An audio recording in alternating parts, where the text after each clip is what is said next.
know James. This is James Lenhoff. This is the crew here. Hi, crew. I mentioned Sunday, James serves as an elder and is on staff at North Star Church, specifically the Westchester campus, if y'all are somewhat aware of that. And I think someone made a comment in the Q&A from Sunday that if you're familiar with Karis Coffee up in Westchester, that's actually his coffee shop. Nice.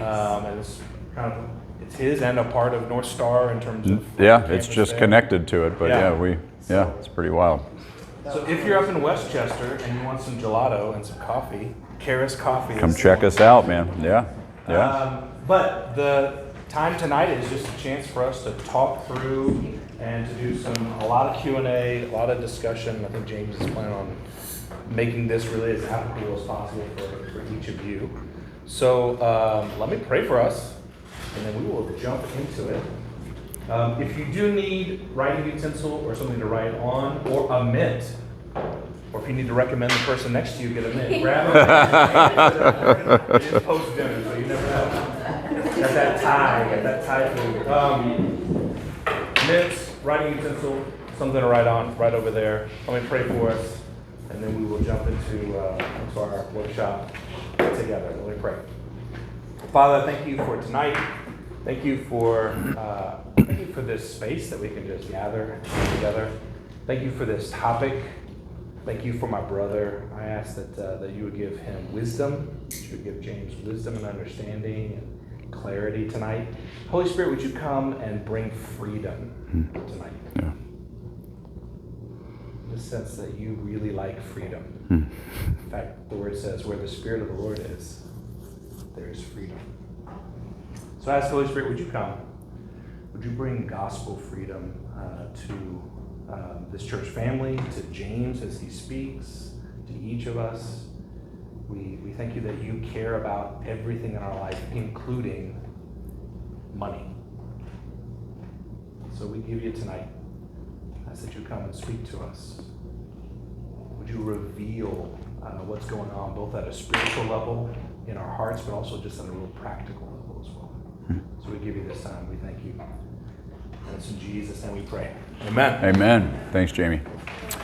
Well, welcome everybody. I'm super excited to be with you this evening. We have got a large pile of things to get through. So here's what I'm going to do.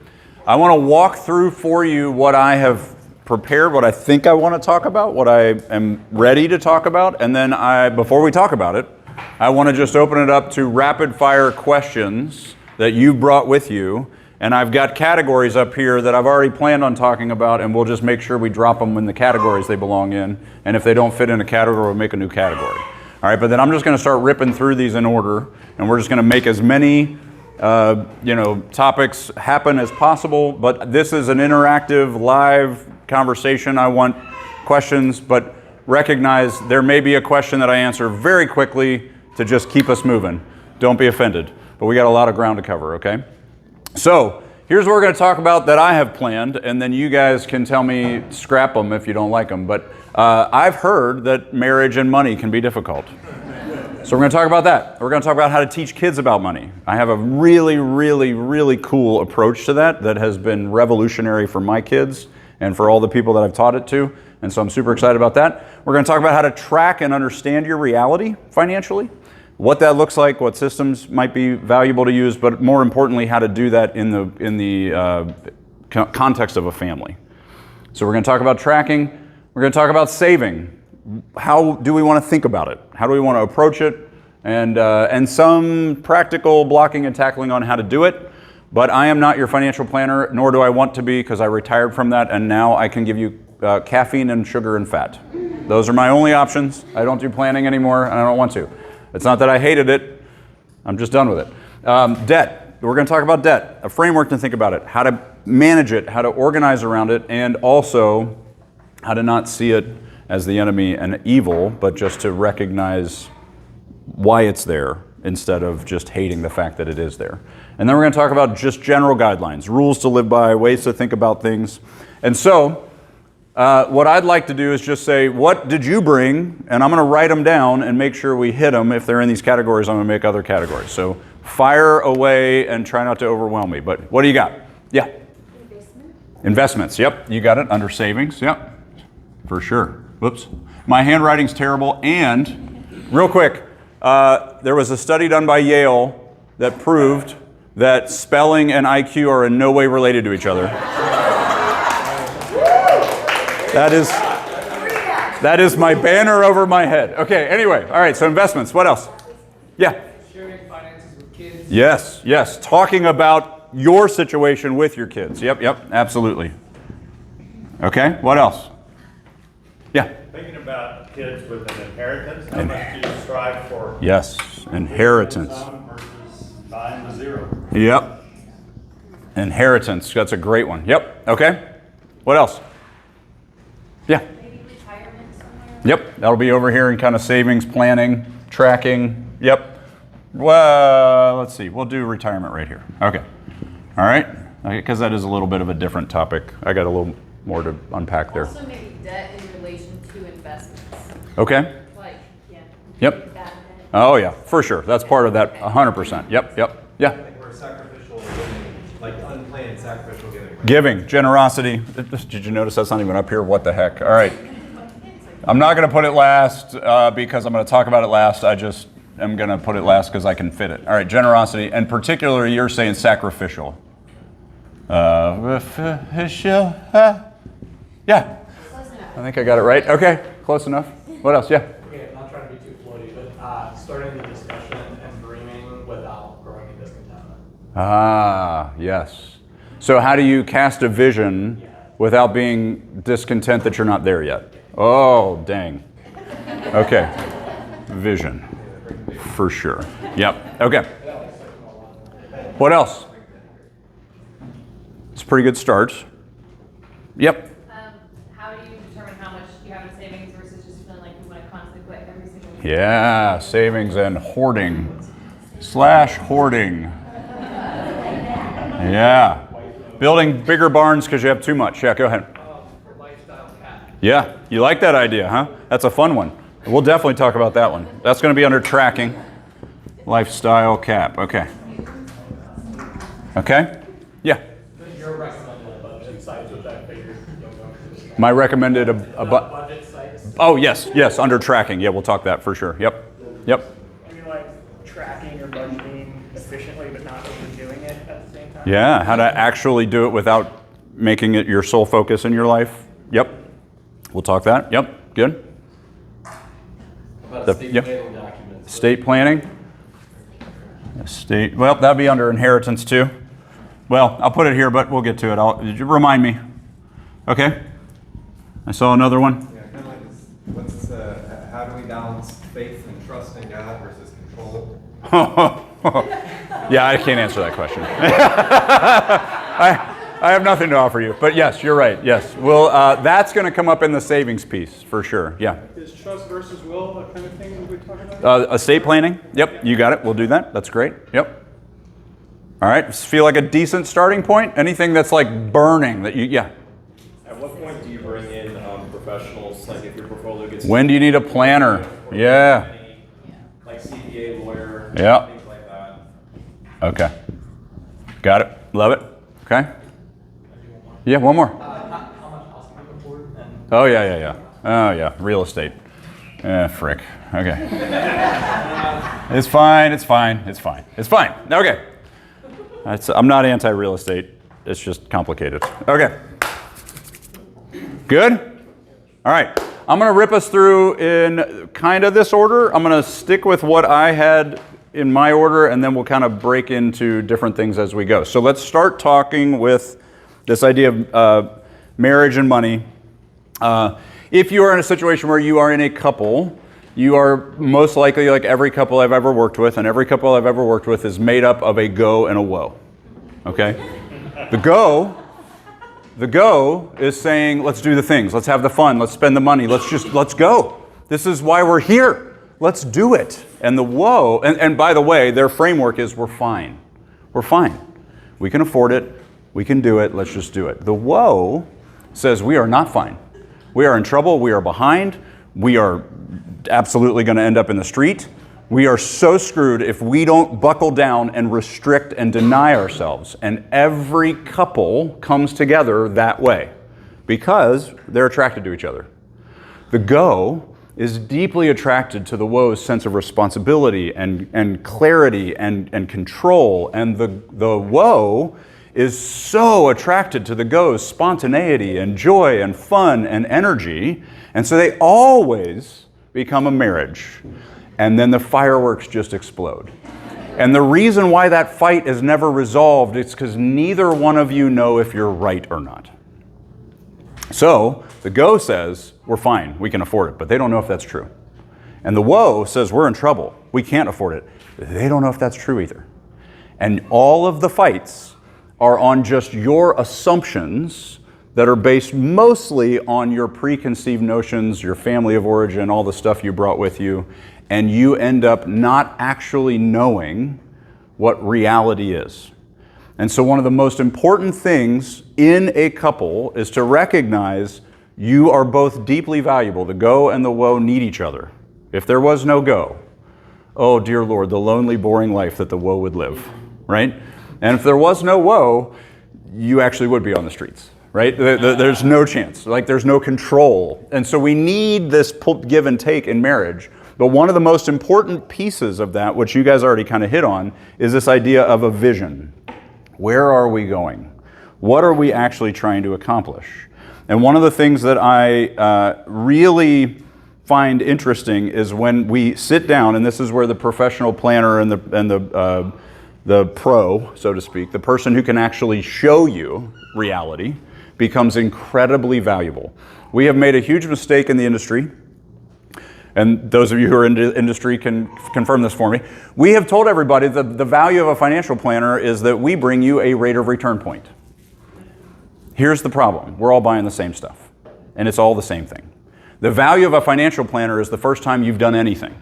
The first time you buy a house, the first time you send a kid to college, the first time you pay for a wedding, the first time you lose a spouse, the first time you get a divorce, the first time you do anything. It's your first time. It's literally my 847th time. Doesn't bother me, doesn't scare me, doesn't frighten me. And I have seen the stories that lead to deep beauty and lasting connection, and I see the stories that lead to pain and loneliness and destruction. My job as a planner, the job of the planner, if you have someone who actually sees that vision, is not to bring a rate of return point, it's actually to bring wisdom and confidence to a situation you've never faced before. So the question, when should you have one, is as soon as you feel you actually can get one. They're always helpful. This outside voice that can come to the go or the woe and say, you're wrong. You actually can't afford this. And if this is something in your vision as a family that actually is compelling, you should do it. Or go to the go and say, you're wrong.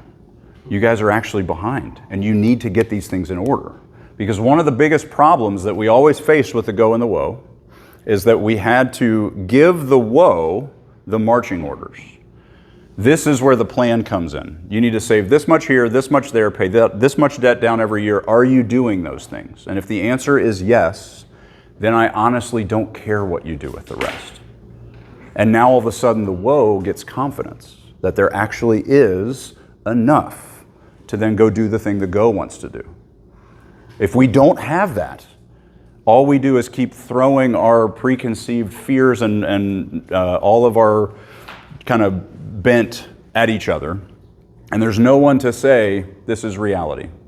This is where you really are. Now make a decision together. And that's, to me, where the vision comes in. You guys are already on the list of what I had, but one of the things that is really important in the marriage, in my opinion, is deciding who you are and where you're going. A family vision is incredibly valuable. If you've never built one, I would highly recommend you do it in a way that's really inclusive. Get all of your kids together, get everybody in the room, and have conversations around who are we, what are we known for, what do we want to be known for. The what are we currently known for conversation can be pretty brutal. Maybe we're currently known for being prudes. Maybe we're currently known for being selfish. Maybe we're kind of currently known for hiding. What do we want to be known for? We want to be known as hospitality focused. We want to be known as adventurers. We want to be known, like, what do we want to be? And for our family, we set up, for example, just 4 values that are easy to remember. They're all we will statements. We will be authentic and sincere. We will remain steadfast in Christ. We will live in deep relationship, and we will lift the burdens of others. Those 4 statements are hanging on our wall in our kitchen, and every decision we make has to fit in those 4 statements. So if my kids come to me and they say, we want to do this thing, does it hit the target? Is it going to help you live in deep relationship? Is it going to help you lift the burdens of others? Is it going to, if it doesn't, I don't even have to say no. They know it doesn't fit. If it does, we have to say yes, right? We get a litmus test to test these decisions against. And it's really important before we get into the tracking and the nuts and bolts and the numbers and the math is what are we actually trying to accomplish? Because who cares what the math is? We don't even know what we're doing, right? So we got to start there. The other thing that I think is really helpful is thinking in terms of priorities that are non-negotiables. What in your family would you consider to be a non-negotiable? Something that you absolutely, no matter what, are always going to say yes to, always going to choose. Because the problem with non-negotiables is they are mutually exclusive. And this is what Americans suck at. Trade-offs. I want this, and this, and this, and this, and this. The problem is you can't have all of those things. What do you actually want? Because if you can define that as a family, then picking this up means I have to put these other things down, but I know why I put them down so that I can pick this up. Yeah? Okay, as you're having conversations about family, like, Yeah. at what age is the child, in your opinion, like able to contribute to this conversation? Great question. It's going to have some outlandish ideas, and you're Yep. going to be like, that sounds great, but that's not happening. Yep. So do you bring them in anyway? Yes. Great question. And here's why. The biggest value, our kids were toddlers. And one of the things that made it into each of those things was from them. We framed it in a way we wanted it to be said, but they brought something up and we're like, ooh, I like that. Let's talk about that. Because one of the things I don't ever want anyone to say is I didn't have anything to do with that. I didn't speak into that. I didn't add anything to it. That was decided for me. So as soon as you can get them into where they're at least part of the conversation, and even if they're so young that they can't speak about it, at least as you're talking more and more about it, you're bringing them into this is our thing. Because the sooner they're part of it as our thing, the easier it is when it comes time for those trade-offs, right? If we're going to pick this up, we got to put these things down because we're saying yes to the stuff we're saying yes to, and they go, yeah, we get it. My kids, it's like, hey, we're going to lift the burdens of others. We map out every year how much we're going to give away together as a family. And I say, that means we're not doing this and we're not doing this because we're lifting the burdens of others. And they go, done, great, love it, let's go. We align on those things because they're so constant and referenced consistently. So the non-negotiable piece. I'll give a quick example. I had a couple that I worked with. The husband traveled a ton. And the wife said, this is not, by the way, this is just because it was the husband and wife. Please don't hear that I'm throwing any kind of broad brush. But the wife said, our kids have to go to private school. That's a requirement. We have to live in this part of town. That's a requirement. I have to drive this kind of car. That's a requirement. And I want you home all the time. And he's over here going, okay, if you want me home all the time, I can't make as much money as I make in this traveling sales job, which means something has to give. And she's like, no, I want all of those. And it's like, they're mutually exclusive. If you want me home, I make less. And if I make less, that means one of these things or two of these things or maybe all of these things have to fall off the list. What's most important? We generally as a culture don't do that. We just say, well, sure. I see other people having this, I should have it too. And we never sit down and actually wrestle to the ground what we're willing to put down in order to pick up the stuff that matters the most. The non-negotiable conversation settles so much of our marriage conflict around money because we've agreed these are the most important things, and that means these other things go away. So when it's like, but I really want to, we're not going to. We've chosen this, right? We can keep coming back to this thing we agreed to. Questions on any of that so far? Your non-negotiables can change. You know, my non-negotiables when my kids were 5 are very different now that they're in their teenage years. We move, we shift, we reevaluate, we're constantly having these conversations. but it's really, really helpful to have laid those things out so that when it comes time to make decisions, we know why we're making them and nobody is arguing it. Yeah, go ahead. When you talk about, we're not going to do these things because we want to let the person talk about it, well, what kind of things were you? So, great example. My son, one of my sons is we're going to get to the teaching kids about money. We've got one of my sons who's a spender. He still has not broken through. We're going to get there. We're going to get there. Anyway, he's like, when we were talking about the trip that we want to take, he's like, I want to go to Europe, right? And I'm like, I hear you, buddy, and I would love to share that adventure with you. But this year, we've got these causes that have been asking us to support them in these specific ways. And if we're going to say yes to that, we don't have the money to go to Europe this year, right? That's a trade-off. And he's like, no, those matter more, right? The problem is those are actually both in conflict in our vision, right? Living in deep relationship is one of our things. And going to Europe would be one way to do that, right? So we have to wrestle, what is actually the most important use of those resources and how are we going to organize around it? So, yeah. Has your family vision shifted and changed over time? No, it has stayed the same. I'm not saying that it can't. The first draft is normally not the final draft. Ours has lasted a while though. We've been living under it for about, let's see, Max is 19, so about 19 years. We started doing it and then we brought them in as they got to be toddlers, and we did update a little bit of the language, but the concept stayed the same. So, yeah. All right, any other questions? Marriage, money? Yeah. Go back and just give me a quick on the non-negotiables. Is Yeah. it more the what or the how you're doing? The what? The what. The non-negotiables are the what. So examples of non-negotiables would be really helpful probably. Yeah. So things like, it is a non-negotiable that our kids go to private school or Christian school or are homeschooled or any number of education paths that you choose. That's a choice you're making that impacts everything else. For example, if our kids are homeschooled, that means you're not working, might be, right?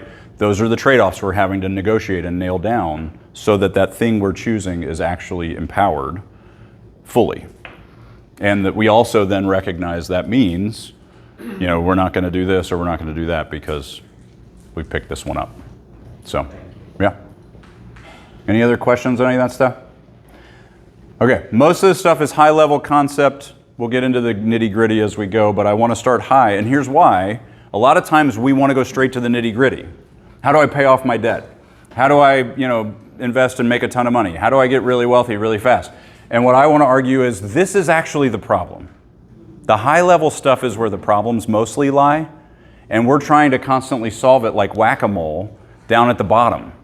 But it's like you don't even know what you're trying to do, so none of this matters unless we fix the top, okay? So that's why we're starting there. So please feel free to challenge me, ask questions. One thing I wanted to also make sure we understand in the marriage conversation, real quick, before we jump down into tracking, but just to set it up. When you are tracking your finances, it needs to be in a universally understood language between you and your spouse. All the time. I would see the money person and the non-money person.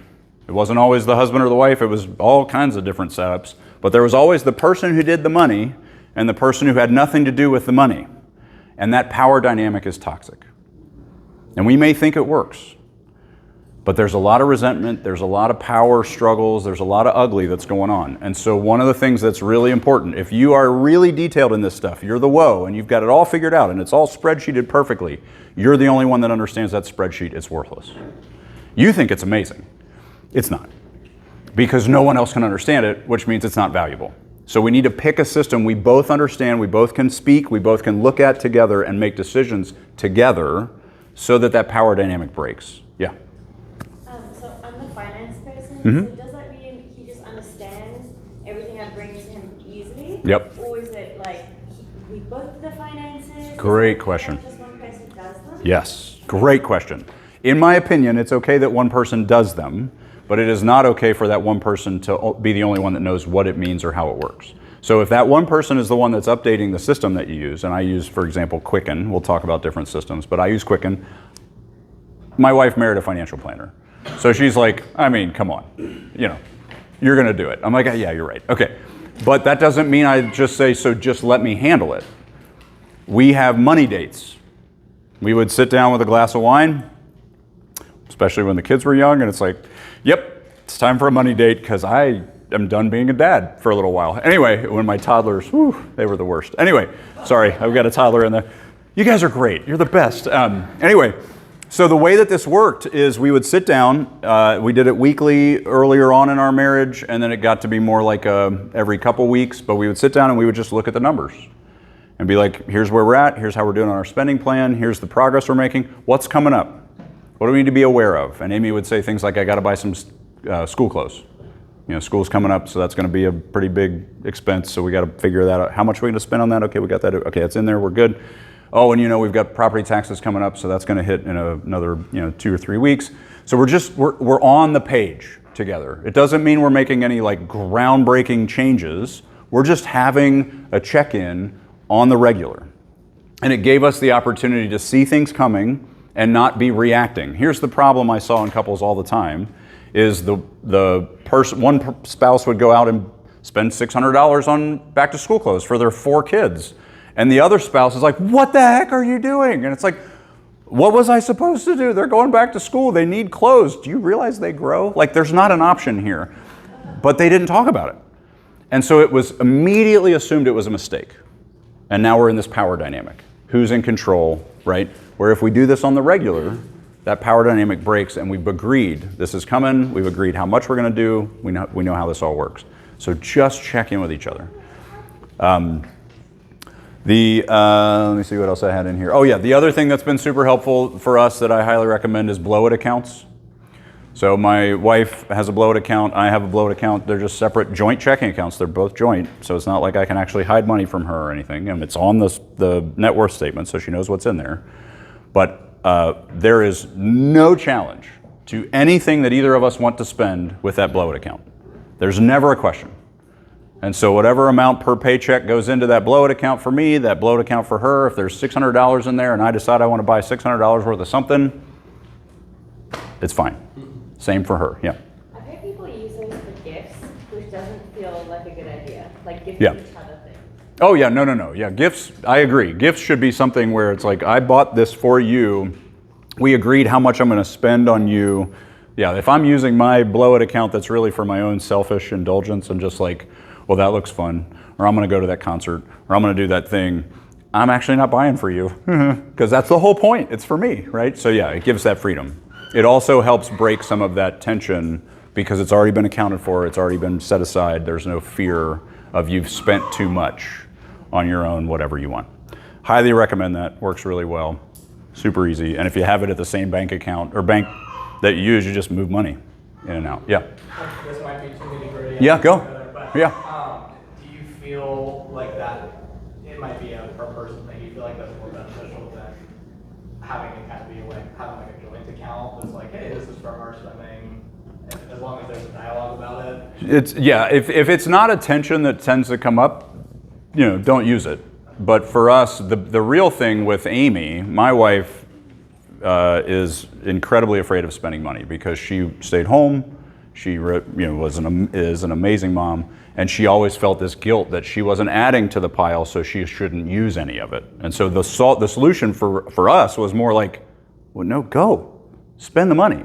And by setting it aside and saying it's truly, you can do whatever you want with this whenever you want, it gave her the freedom to actually do some of those things, and that was a really big step.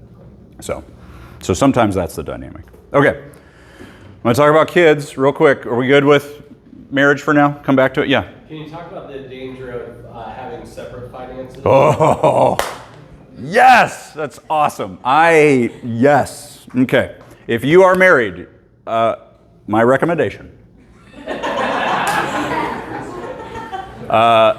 You always are thinking in terms of our, not mine or your. Always ours. Always. Anything that becomes mine and yours, you move towards roommate experience. You pay the cable bill, I'll pay the the utility bill. We're in this like shared, your payment goes in, my payment goes in different places, and then we've got to figure out how to divvy it in a way that feels equal. That is a really destructive situation. I also recognize if you're coming into a second marriage and it has burned you before, that there's this hesitation to protect and make sure you're okay, and that is where we need to lean in. If you are one, you're one. Act like it. Ours. Everything is ours. Even the blow-it money accounts are ours. They're still joint accounts. But it protects us from this sense of entitlement that can get really, really cancerous in our marriages. If it's like, well, I made that money, so I get to do whatever I want with it. Like, ugh, you are setting yourself up for something really ugly. Yeah. And one other thing, surprises can happen if you have your own money. Oh, for sure. No one can Yeah. see what Yes. the money's going Yeah. to, but if it's joint, you can Yeah. see it. Well, and the biggest thing is you can still have the scenario where it's joint and the non-money spouse never sees it, right? If you're not really intentional, you can hide things in joint accounts too, unfortunately, because somebody's like, it's fine, I trust you. Like Amy says that to me all the time. You're a financial planner. You're in a business that had 2,000 clients. Like, you probably know what you're doing. And I'm like, you don't get to check out of this thing. You don't get to just let me run it. You have to be in here with me. We are a teammate. We are a unit. So, all right, let's talk about kids real quick. I'm going to try to keep us moving. And we can come back to stuff at the end, but I just want to make sure we get through it all. All right, kids and money. Biggest mistake that we make on everything with parents, as parents, is we block our kids from learning. Money is learned through experience. It is not mathematical. You cannot throw a book at your child and have them actually learn any of this. They have to feel it. And the hardest part about money, you can quote me on this because I think I'm right, the hardest part about money is the having of it. Just letting it sit there. Our brain wants to immediately do something with it. Go run and spend it. Go give it something. Go put it somewhere. Go experience something. Just letting it be there and not constantly spinning on what we could do with it is the hardest part about money. And the only way your kids learn how to have money is by having money. There is no way to teach them about it unless they experience it. So here's what happens all the time, and maybe you have done this. You go through the grocery store, and the kid says, buy me that useless piece of plastic, right? And you're like, that's a useless piece of plastic. Well, you know that. They don't know that yet. And they, but I want to use this piece of plastic. And you eventually finally give in and you use your money to buy them that useless piece of plastic. And then that useless piece of plastic breaks on the way home in the car because you were right. And all they hear is, see, I told you so. And they learn, this is hard. This is not, I'm not capable. I have to just let mom and dad make these decisions. Or they feel stupid, right? And it didn't cost them anything. And so what we need to do is think of it like walking. Your kids all learned how to walk, not by you throwing them a book on physics or explaining to them how gravity works. They learn to walk by falling over and over and over and over and over again and hurting themselves until they figured it out. That's how money needs to be. And so what we do, and I teach this all the time, is this idea of the bank of mom and dad. Now, the bank of mom and dad, we used to use a spreadsheet, which was a nightmare, but I used to track everything, and then they would take a withdrawal from the bank of mom and dad while we're in school, in a store, and then they would spend their money and blah, blah, blah. Now there is an excellent app out there called Greenlight. Highly recommend it. It's fantastic. The most important thing about Greenlight and all of these apps, if you use a different one, is they need to allow you to pay parent-paid interest. So what Bank of Mom and Dad does is in our family, the Bank of Mom and Dad pays 10% interest on their savings accounts. And here's why. The only experience with money we actually tend to give kids on average is we say, hey, Bobby, let's go to the bank and open up a savings account with your birthday money. And 6 months later, on $150, Bobby has earned a penny in interest. And he's like, savings is stupid. Right? It's the only thing he's actually experienced. This is a stupid thing. Why would anyone do this? This is a way. I could have bought so many video games with that $150. And instead, I made a penny by letting it sit there. This is dumb. So we need to empower savings at a level where it blows their socks off.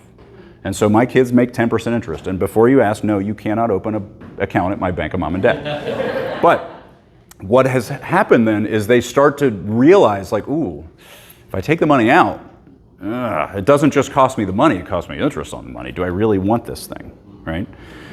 And the other thing that we allow, so Greenlight's great because it has a debit card. And so I actually talked to the CEO of Greenlight. I was like, you're marketing this thing all wrong. And he didn't care. But he's like, because their whole thing is Greenlight is a control app. You're able to turn off Starbucks. They can't spend their money at Starbucks anymore. You're able to turn off PlayStation. Like, you can control where they can spend. I'm like, no. The whole thing is we want them to fail all the time. Like, I want them to make as many $5 mistakes as possible so they don't make $5,000 mistakes. And he's like, oh, yeah, no, parents like our model better. I'm like, of course they do. They love to control their kids and protect them from themselves. We actually need them to feel the pain. And so when they swipe the card and the useless piece of plastic breaks on the way home, it hurt them. It cost them something. It didn't cost me anything. So I don't have to have the I told you so, you wasted my money conversation. So our conversation instead turns into something like, what did you learn there, buddy? What did the packaging tell you that didn't actually happen? What did you hope it would do that it didn't do, right? We start to unpack the Yoda of finance, which is buyer's remorse. We want our kids to learn at the feet of Yoda. Buy stuff, have it disappoint them, and realize the stuff is never going to make them happy. They will not learn that by us blocking them and protecting them. They only learn it by giving them exposure to it. So Bank of Mom and Dad is an awesome tool. It also gives them some power to make some decisions, and Greenlight allows you to establish the giving side of that equation. So you pay an allowance, and every week as they get their allowance, it's automatically split into giving, saving, spending. It's a great system. Highly recommend it. And then the cool thing about the allowance, we pay our kids $1 for every year of their age every week. So when they were 5 years old, they got $5 a week. When they're 10 years old, they got $10 a week, right? But what happens as they get older is we started to inject needs and wants into the conversation. When they're little, everything is wants. I just want them to make terrible decisions. Just learn. Let's go. Keep going. And my 17-year-old son is still hanging on in that space, unfortunately. But what's happening is as they get older, we started to say, okay, so now that you're getting $13 a week, you got to start buying your own shoes. We're not buying shoes for you anymore. You're in charge of that. And so my middle son, who's the spender, school's coming, and I was like, hey, bud, how you doing? And he's like, I don't have any money, Dad. I'm like, yeah, that's gonna suck. I guess flip-flops? Flip-flops in the middle of winter. Good luck with that, because I'm not saving you. This was your responsibility, right? These are easy, learnable things that give them exposure to balancing needs and wants, rather than money is always for whatever I want, right? We start to inject some needs into that equation. When they wanted to buy a cell phone, they had to pay for it. They have to pay for their cell phone line. I'm not doing that for them. So you start to give them exposure to some of those things they have to budget for, rather than just whatever you want. Okay, questions on Bank of Mom and Dad? Sweet. Nope, you got one? Go. So that just like linked to your savings account, you just pay? It comes out of our checking account, and so it links and it just sends the money up to the parent wallet, and then from there pays the allowances and the interest. Yeah, it's super slick. Yeah. Did you ever like play around with like the digital side versus like actual physical money? I get that question a lot. Okay. People are like, yeah, but they need to know the physical money is easier, and I don't disagree with that, but I also just realize the reality that our kids are probably not going to handle cash very often. And so I actually am more concerned about them doing the swipe where it's not like, oh, I'm out. It's like, you better know that before you swipe that sucker, right? We got to get them used to that. Okay, that's good. And so, yeah. So we've gone entirely debit card because that's the world they're going to live in. Yep. Let's talk about sharing with kids, because that was one of these things. We made the decision pretty early on that we would expose our kids to the total reality of the life that we're living. And we were very aware of the risks. Like, is our 8-year-old going to go tell all of her friends, how much money we have, or what's in what thing, or how much our house is worth? Or the answer is no. Not a single one of them did it. We have 3 kids. All of them went through this process. All of them have seen everything since they were around 7, 8 years old. And none of them have done anything we were afraid they would do, for what it's worth. I think we are more afraid of that than it actually really is a risk. Because when they understand it and they're in the conversation, and the part of the conversation is the strategy of it. And the conversation is always, we don't own any of this. This is all God's, no matter how big it gets. And so we're always asking the question, what does he want us to do with it? What are you guys hearing from him? What do you think we should be doing with it? Now they're in the thing, rather than mom and dad are up there doing this thing that I don't understand and I don't get to be a part of it, and apparently we have a lot of money. The other thing that is really helpful is if you are in a situation where you can afford things that your kids want, and they know that, and you don't have a bigger reason to say no than just I said so, that's a battle that'll go on forever, right? But if we have a bigger reason, we have a vision, we have a purpose, we have a target that we're aiming at, we can actually reorient them and say, yes, we can afford it, but that doesn't mean we should do it. Or if you're in a situation where you can't afford it, giving them exposure to that, letting them know the real of what's going on in your life, as scary as that might be, and I don't want to unintentionally terrify them, I don't want to scare them, but we do want to give them access to reality so that they stop asking for things that aren't going to work for your family, right? There is win in all of this to get them into it. And so we do a family meeting. I think I said this on Sunday. We do a family meeting every year at the end of the year. We walk through everything. Here is our net worth. Here's where everything is. Here's what all the values are. Here's how the cash flow worked last year. Here's what we spent on. Here are the categories that we actually got a little ahead of where we wanted to be, and we need to pay attention to that. And here are the categories that we actually spent less than we planned on, and we need to pay attention to that. And so we work through that all as a family, all 5 of us, and just have this big open dialogue, and then we turn to the next year and say, what are we going to do in the coming year? And there are so many precious moments that have happened in those conversations where the kids spoke into something, like the Holy Spirit was working in them. There is no junior Holy Spirit, right? He decides to just smack me in the face through my kids all the time in these conversations. It's beautiful. I'm so glad I let them in. And so I highly recommend it. It is scary, but it's worth it, I think. All right? Questions on any of that stuff? Cool. Let's talk inheritance real quick, because that's kind of part of the kids piece. So, Warren Buffett has this great response to the question that somebody asked him, how much are you going to have your kids inherit, right? And he said, I want my children to inherit enough money that they can do anything, but not so much money that they can choose to do nothing. That's a pretty profound thought. I don't want to empower laziness and disconnection and allow them to choose to be fully self-indulgent and bring nothing of value to this world. Yeah, that feels right. One of the things I've heard from clients over the years, especially as they get older, is I can't let my kids, I'm scared to give them money because they've never given them exposure to money, right? And so I've worked with some 65-year-old children, which is really fascinating, quite frankly. And they're 89-year-old parents. And their 89-year-old parents are terrified that these kids, 65-year-old kids, are going to get money. And I'm like, yeah, give it to them. Give some now.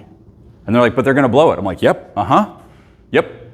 I guarantee you they'll blow it. I guarantee you they will make a terrible decision with it because you didn't give them access to those mistakes when they were 5.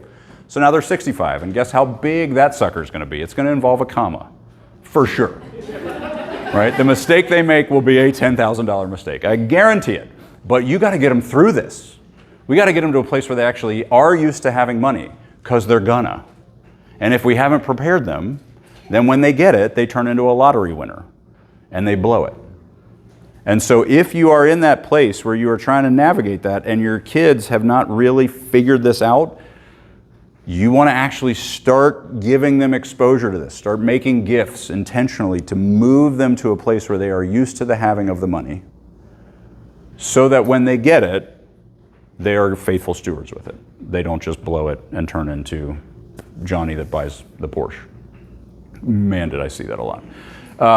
So in terms of what is valuable, what is the right amount, I feel like that is a family vision dynamic. You can pull biblical references like Abraham, generational wealth, insane generational wealth. David, Solomon, good golly, the wealth that they had.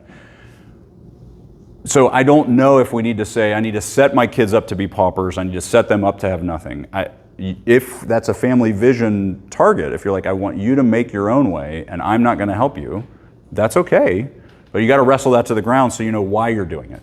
Because one of the biggest things I would encourage with the inheritance is communicate it. The worst thing you can do, and I have been on the other side of this, is have the kids find out after you have died how this is all going to work.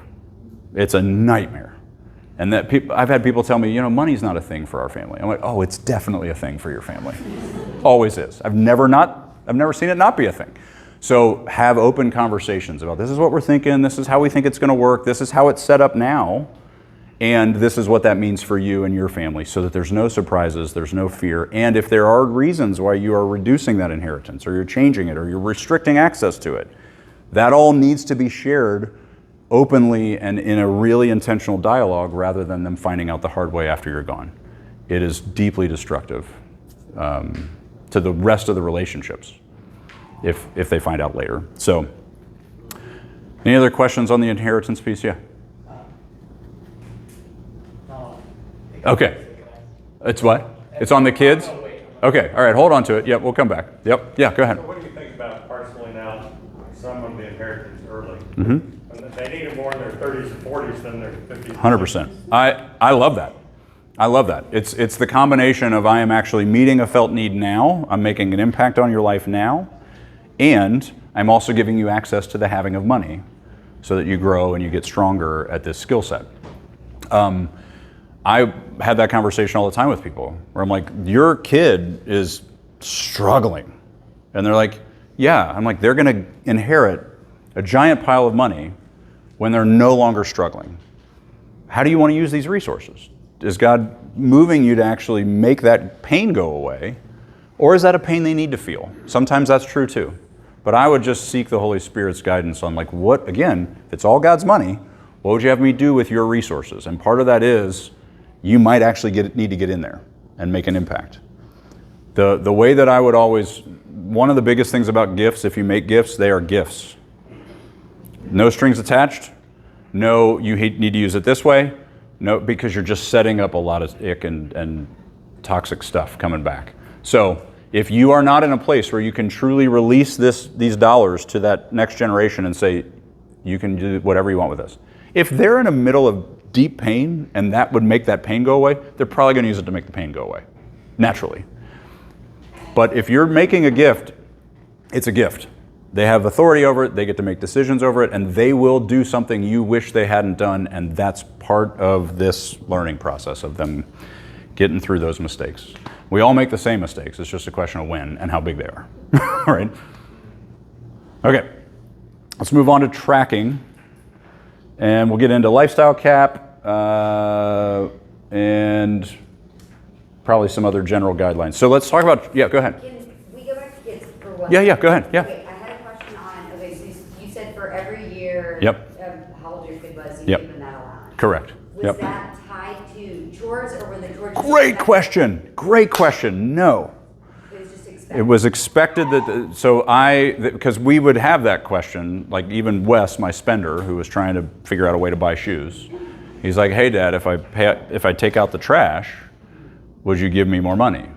And I say, no, because Lenhoffs just take out the trash at the Lenhoff's house because somebody has to take the trash out. Yeah, okay. So I'm not paying you to do a thing that's just part of our family.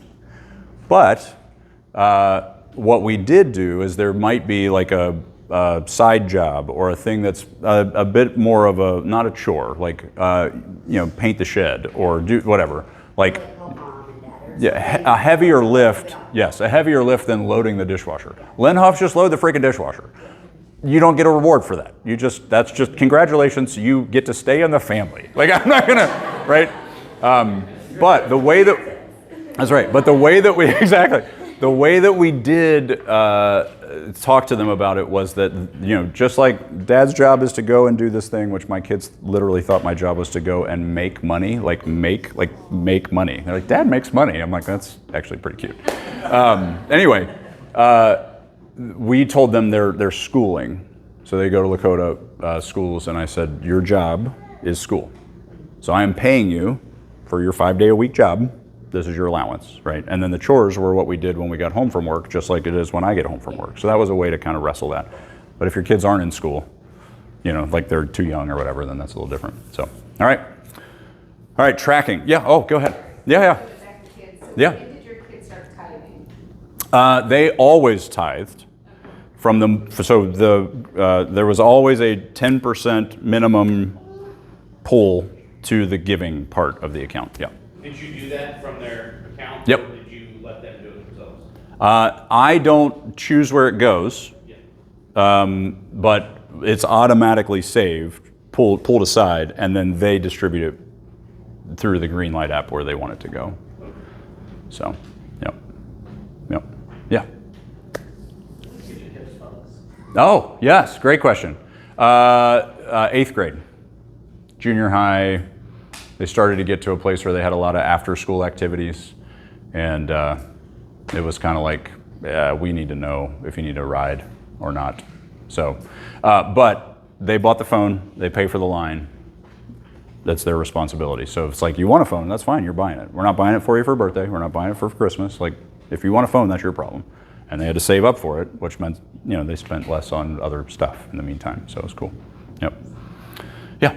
One last, well, maybe. Yeah, who knows? That's fine. My kids' age, we're 5 to 11. Yes. Kids, Yes. 4 in there. Yeah. So if we were to start, we've not ever given them allowance the way you're describing it. Yeah. So if we were to do that, my 11-year-old would have the opportunity to make bigger mistakes Yes. than my 5-year-old. Yes. Would you start them all at 5? No.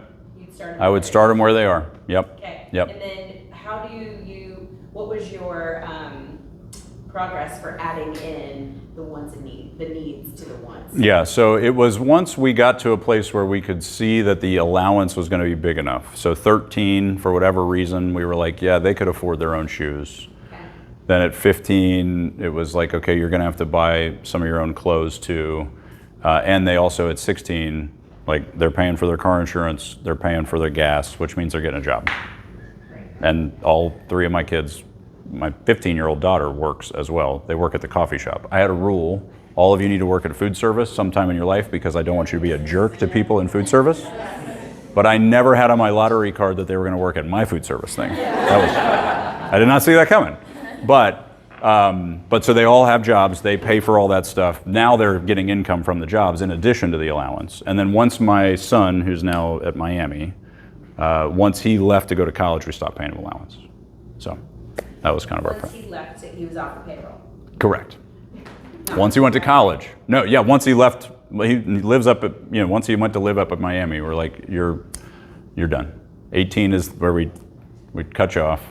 Because now he's working, the truth is he's making a heck of a lot more than $18 a week, working. So he's like, this is not even worth it to me, So anyway, and then he got his own bank account. He's out of the bank of mom and dad. Like, he's doing things for real. He's got a Roth IRA. He's, building his own net worth. And so, yep.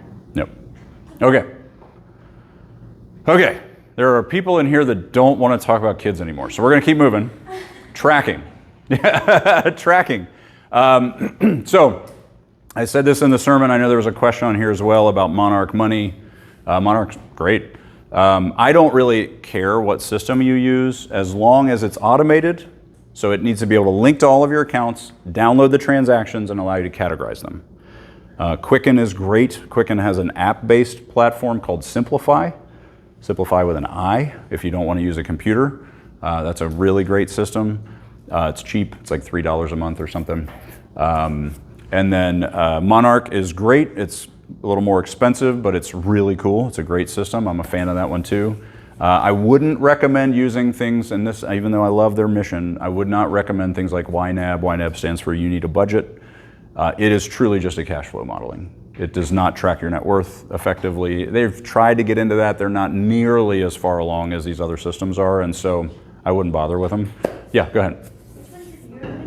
Quicken, Simplify is made by Quicken. So Quicken is not QuickBooks. Those are different. QuickBooks is business accounting, and then Monarch Money is another one. Are there other ones that you guys have heard of that you recommend that do net worth tracking? Yeah.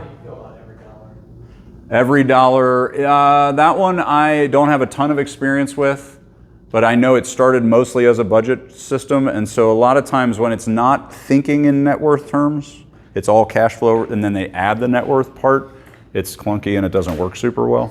So I don't have a ton of experience with it though, so it might be fine. Yeah, go ahead.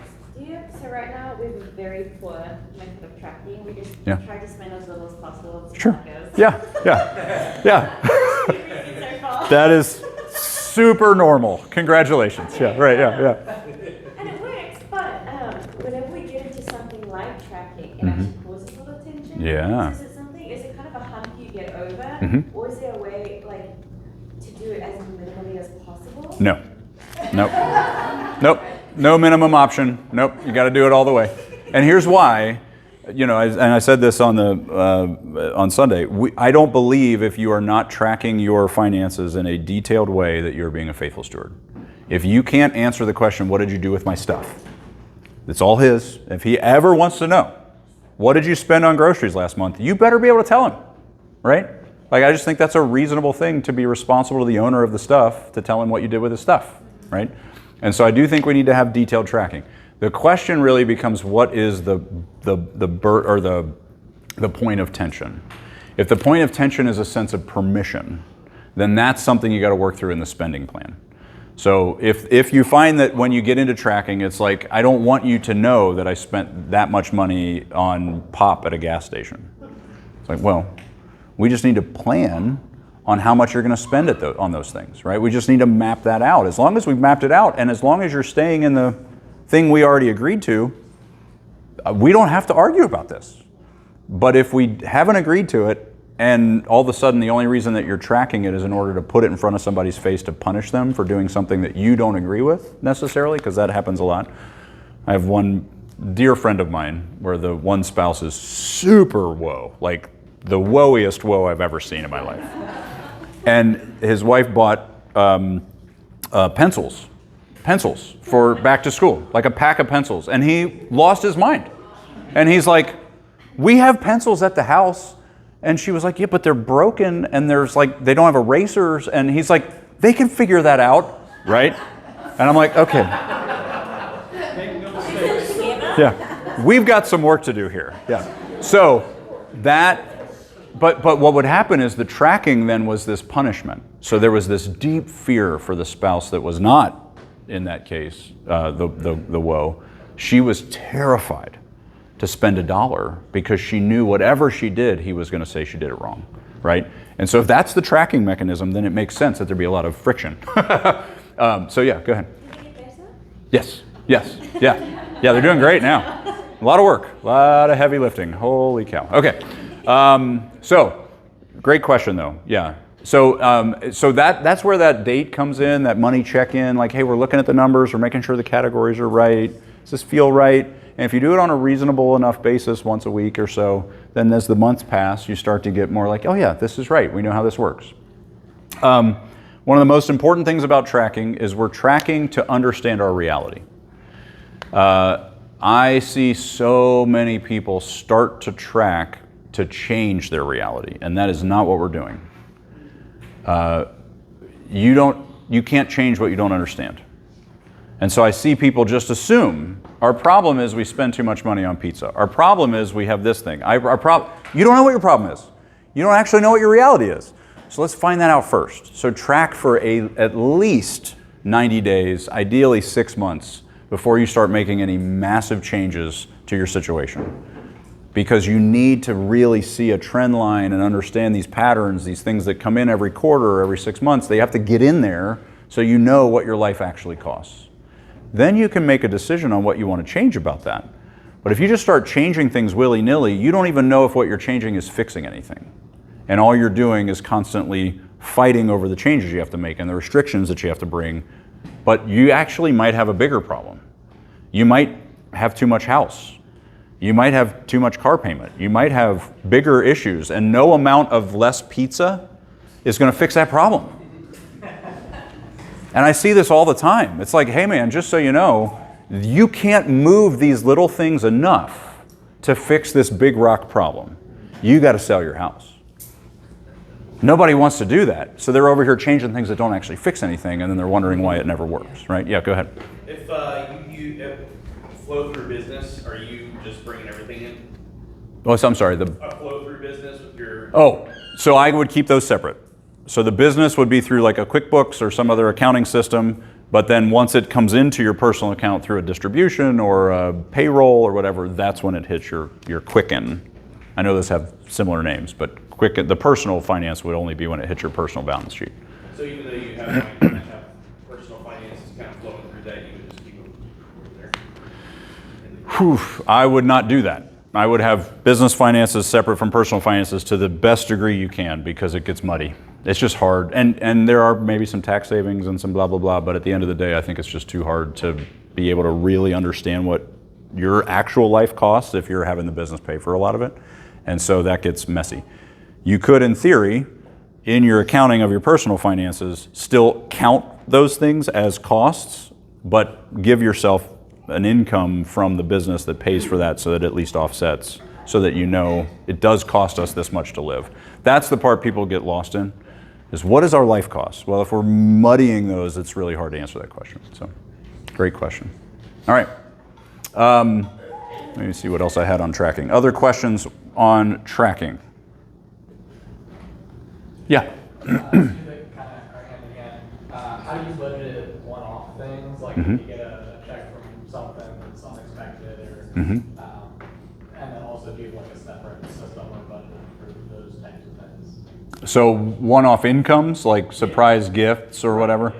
Yeah, if they are one-off, they are just like, you put them in the system as we got this, but you don't plan for it in your spending plan as we're going to keep getting this, right? So if it's a one-off thing, it's really should be pretty neutral, and it becomes margin, extra margin. So I wouldn't build it into the assumptions of what's going to happen next. And then one-off expenses, those tend to be less one-off than we think they are a lot of times. It's like, oh yeah, we don't do this ever. It's like, wow, we've done this 12 times this year. Oh, that's a monthly expense, go figure, right? So just recognize, like, is it really something that's actually gonna keep occurring? And then what we do in our spending plan is we just have some fluff, some space that's like, we're probably gonna get surprised by something, and it's probably gonna be $500 or so.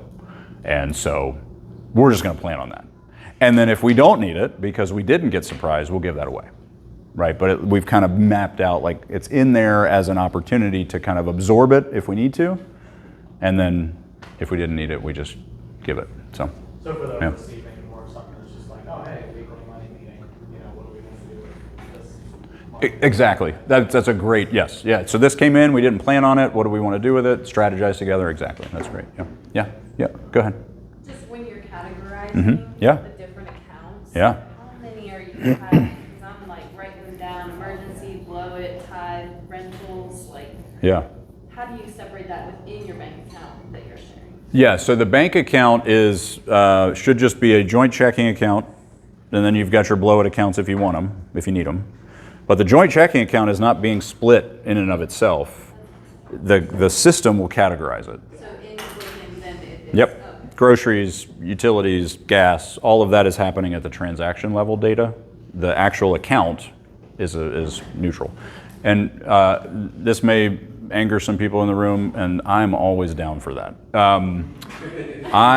We put everything, we put everything we can on a credit card, and we pay it off every month. Yep, I know it just pissed a bunch of people off. Super fun, super fun.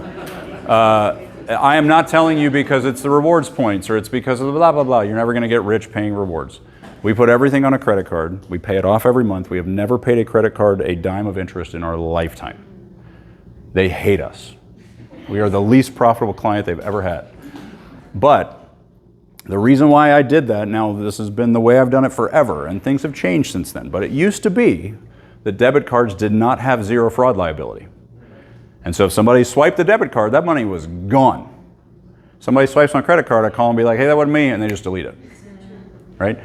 Now, it is zero fraud liability. The bank will put the money back in, but it might take 7 days. And in the meantime, the money's still gone for 7 days.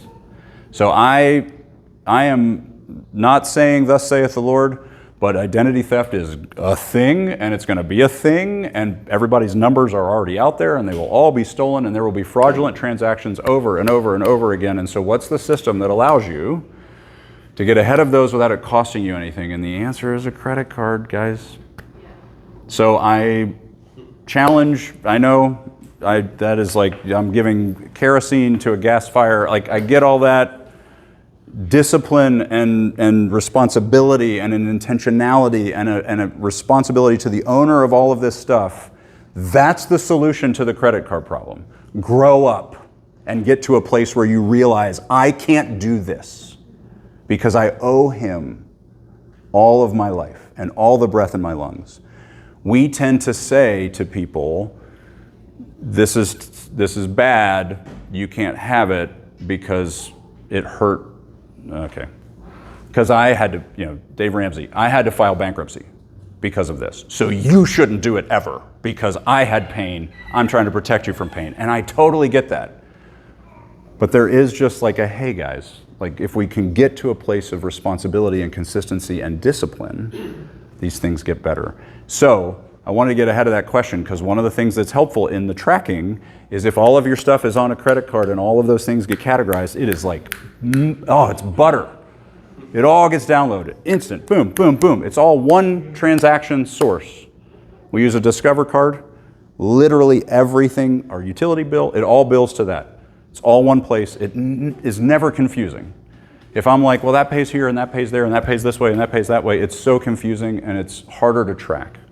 And so I would recommend that. You're welcome to use a checking account and use a debit card if you prefer. That is totally fine, but that's why we use a credit card, and I wanted to get ahead of why. Question on credit card? No. Okay, good. Go ahead. Yep. Everything else goes to giving. Was that a family value, or can you kind of choose wherever that flag goes at the end of? That's our lifestyle cap.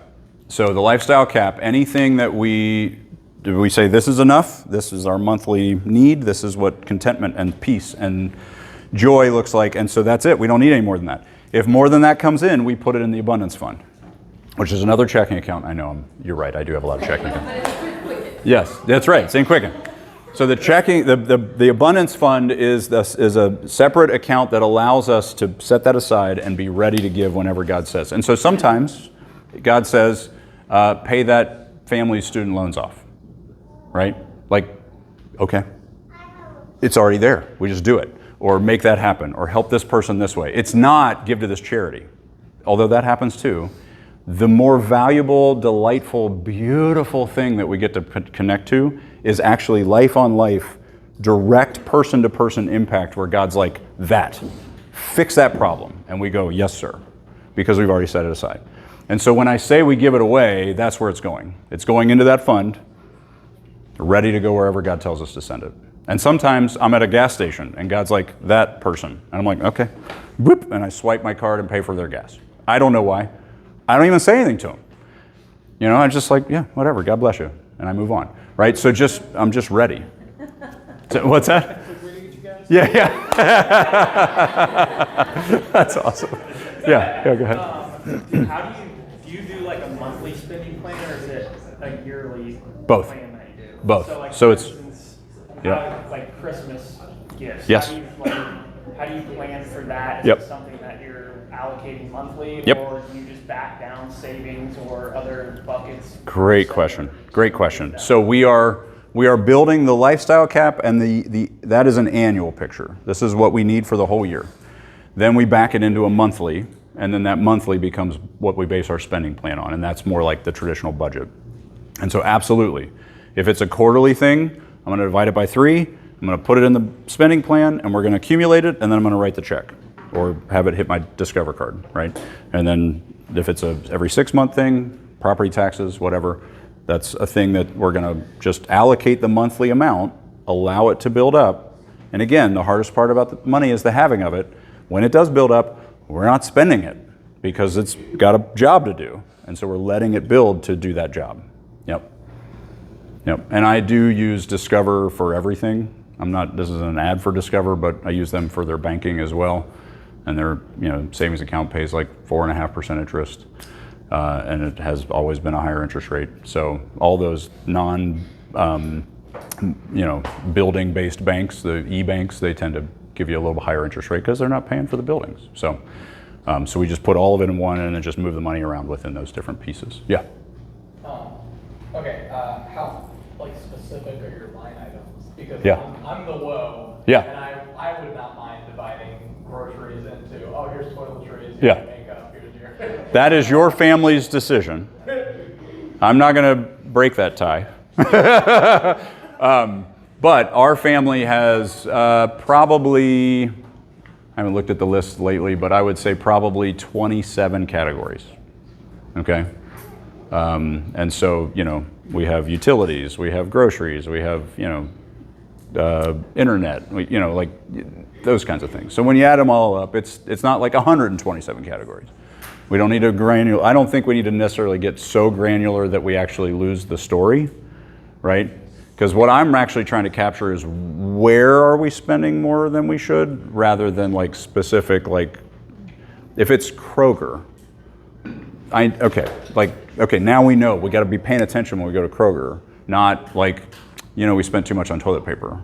I don't know if I want to get that detailed just because those prices are going to change. Those things are going to. It might be helpful with Amazon because you can buy so many things. Amazon is, oh, good golly.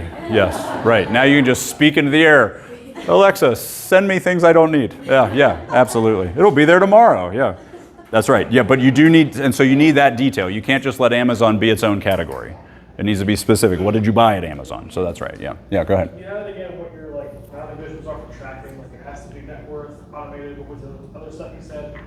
For tracking, it has to have these things. What was that? Yes, so automated, it has to have a very robust net worth feature, and it has to be a system that both you and your spouse can use, where you can both get into it, you can both see it and understand what it's telling you, so you can break that power dynamic. Yep. You bet. Yeah. Yeah, okay, cool. All right. Don't crucify me. If you go with the one credit card, you do still run the risk if there's identity fraud there of it kind of gumming up the waters for a minute. Yes. You say, whoa, stop that card. Yes. That's not my transactions, right? Right, yep. So is that a reason to consider you have two email or a burner phone? You Oh, have a sure. second credit Yeah. card Great question. Yeah. That you don't Yeah. give your utility company and your regular bill. Yeah, that's a great question. We do have a city Visa for Costco, so so those are our two. You're right, but all of our bills go on the one. Now, my experience, this is part of why my experience with Discover is they have been wonderful. Whenever I've had an issue, I'll call them and say, this is some random, and they're like, yep, and they just delete it. If it's something that is a bigger issue, like somebody's got it in their recurring purchases, they will change the number, give us a new card, but they'll allow the old recurring purchases that they recognize to continue to go through, and they'll give those service providers the new number, and I don't have to do anything. It just happens. So they've got it down. I love it. So I've had situations where the new number gets assigned and the utility bill still goes through, and the whatever still goes through. So it doesn't gum it up, because that's a really reasonable concern, but they really do a good job. The second one was, what age would you give Yes. your children credit cards? Oh, that's a great question. What age do you give your kids credit cards? So you can add your kid on your credit card. Generally when they're 15, 16 years old. All of my kids have gotten a credit card as soon as they're allowed to, because I want them to get used to it. I want them to have access to it. I want them to realize that they can't just swipe it and pay it, and let it accumulate. I want them to get a bill that actually shows this is your minimum payment. We're not paying that. We're paying the full amount, right?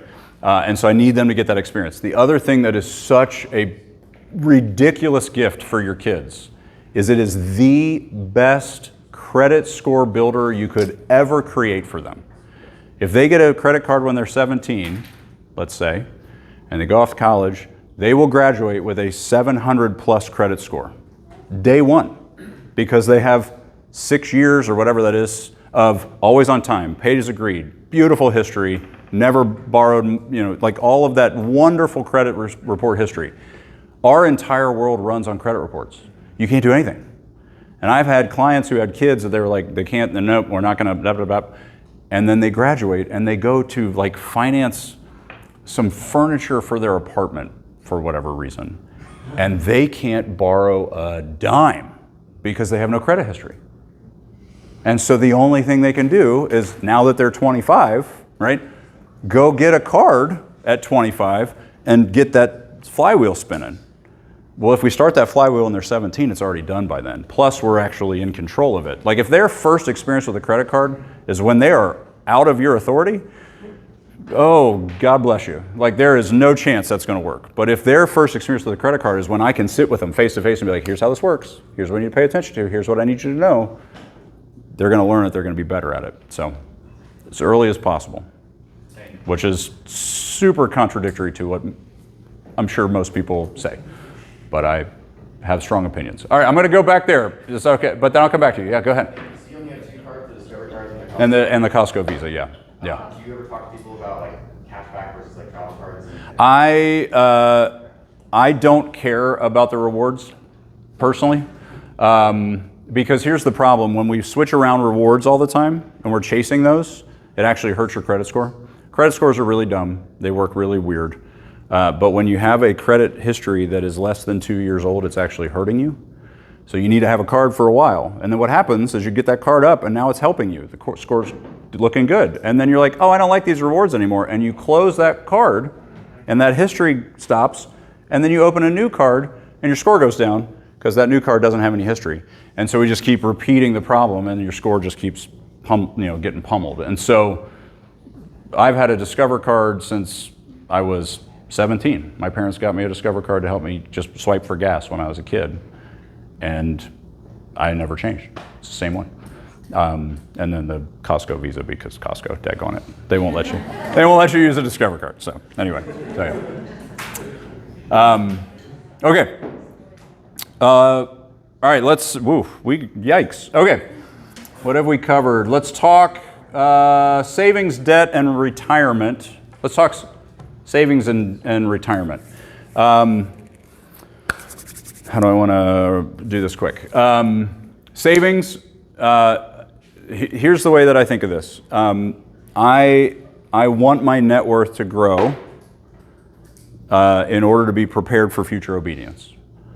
If it's all his, no matter how big it gets, but the thing I am most focused on is building resources with open hands and recognizing you can do anything you want with any of this. And so one day he told me, I think, to open this coffee shop, which has cost a fortune.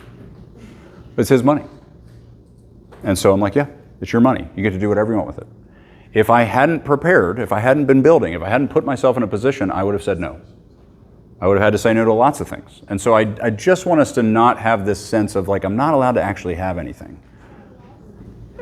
Then you're not going to be able to obey when he calls you into some of these things that take resources.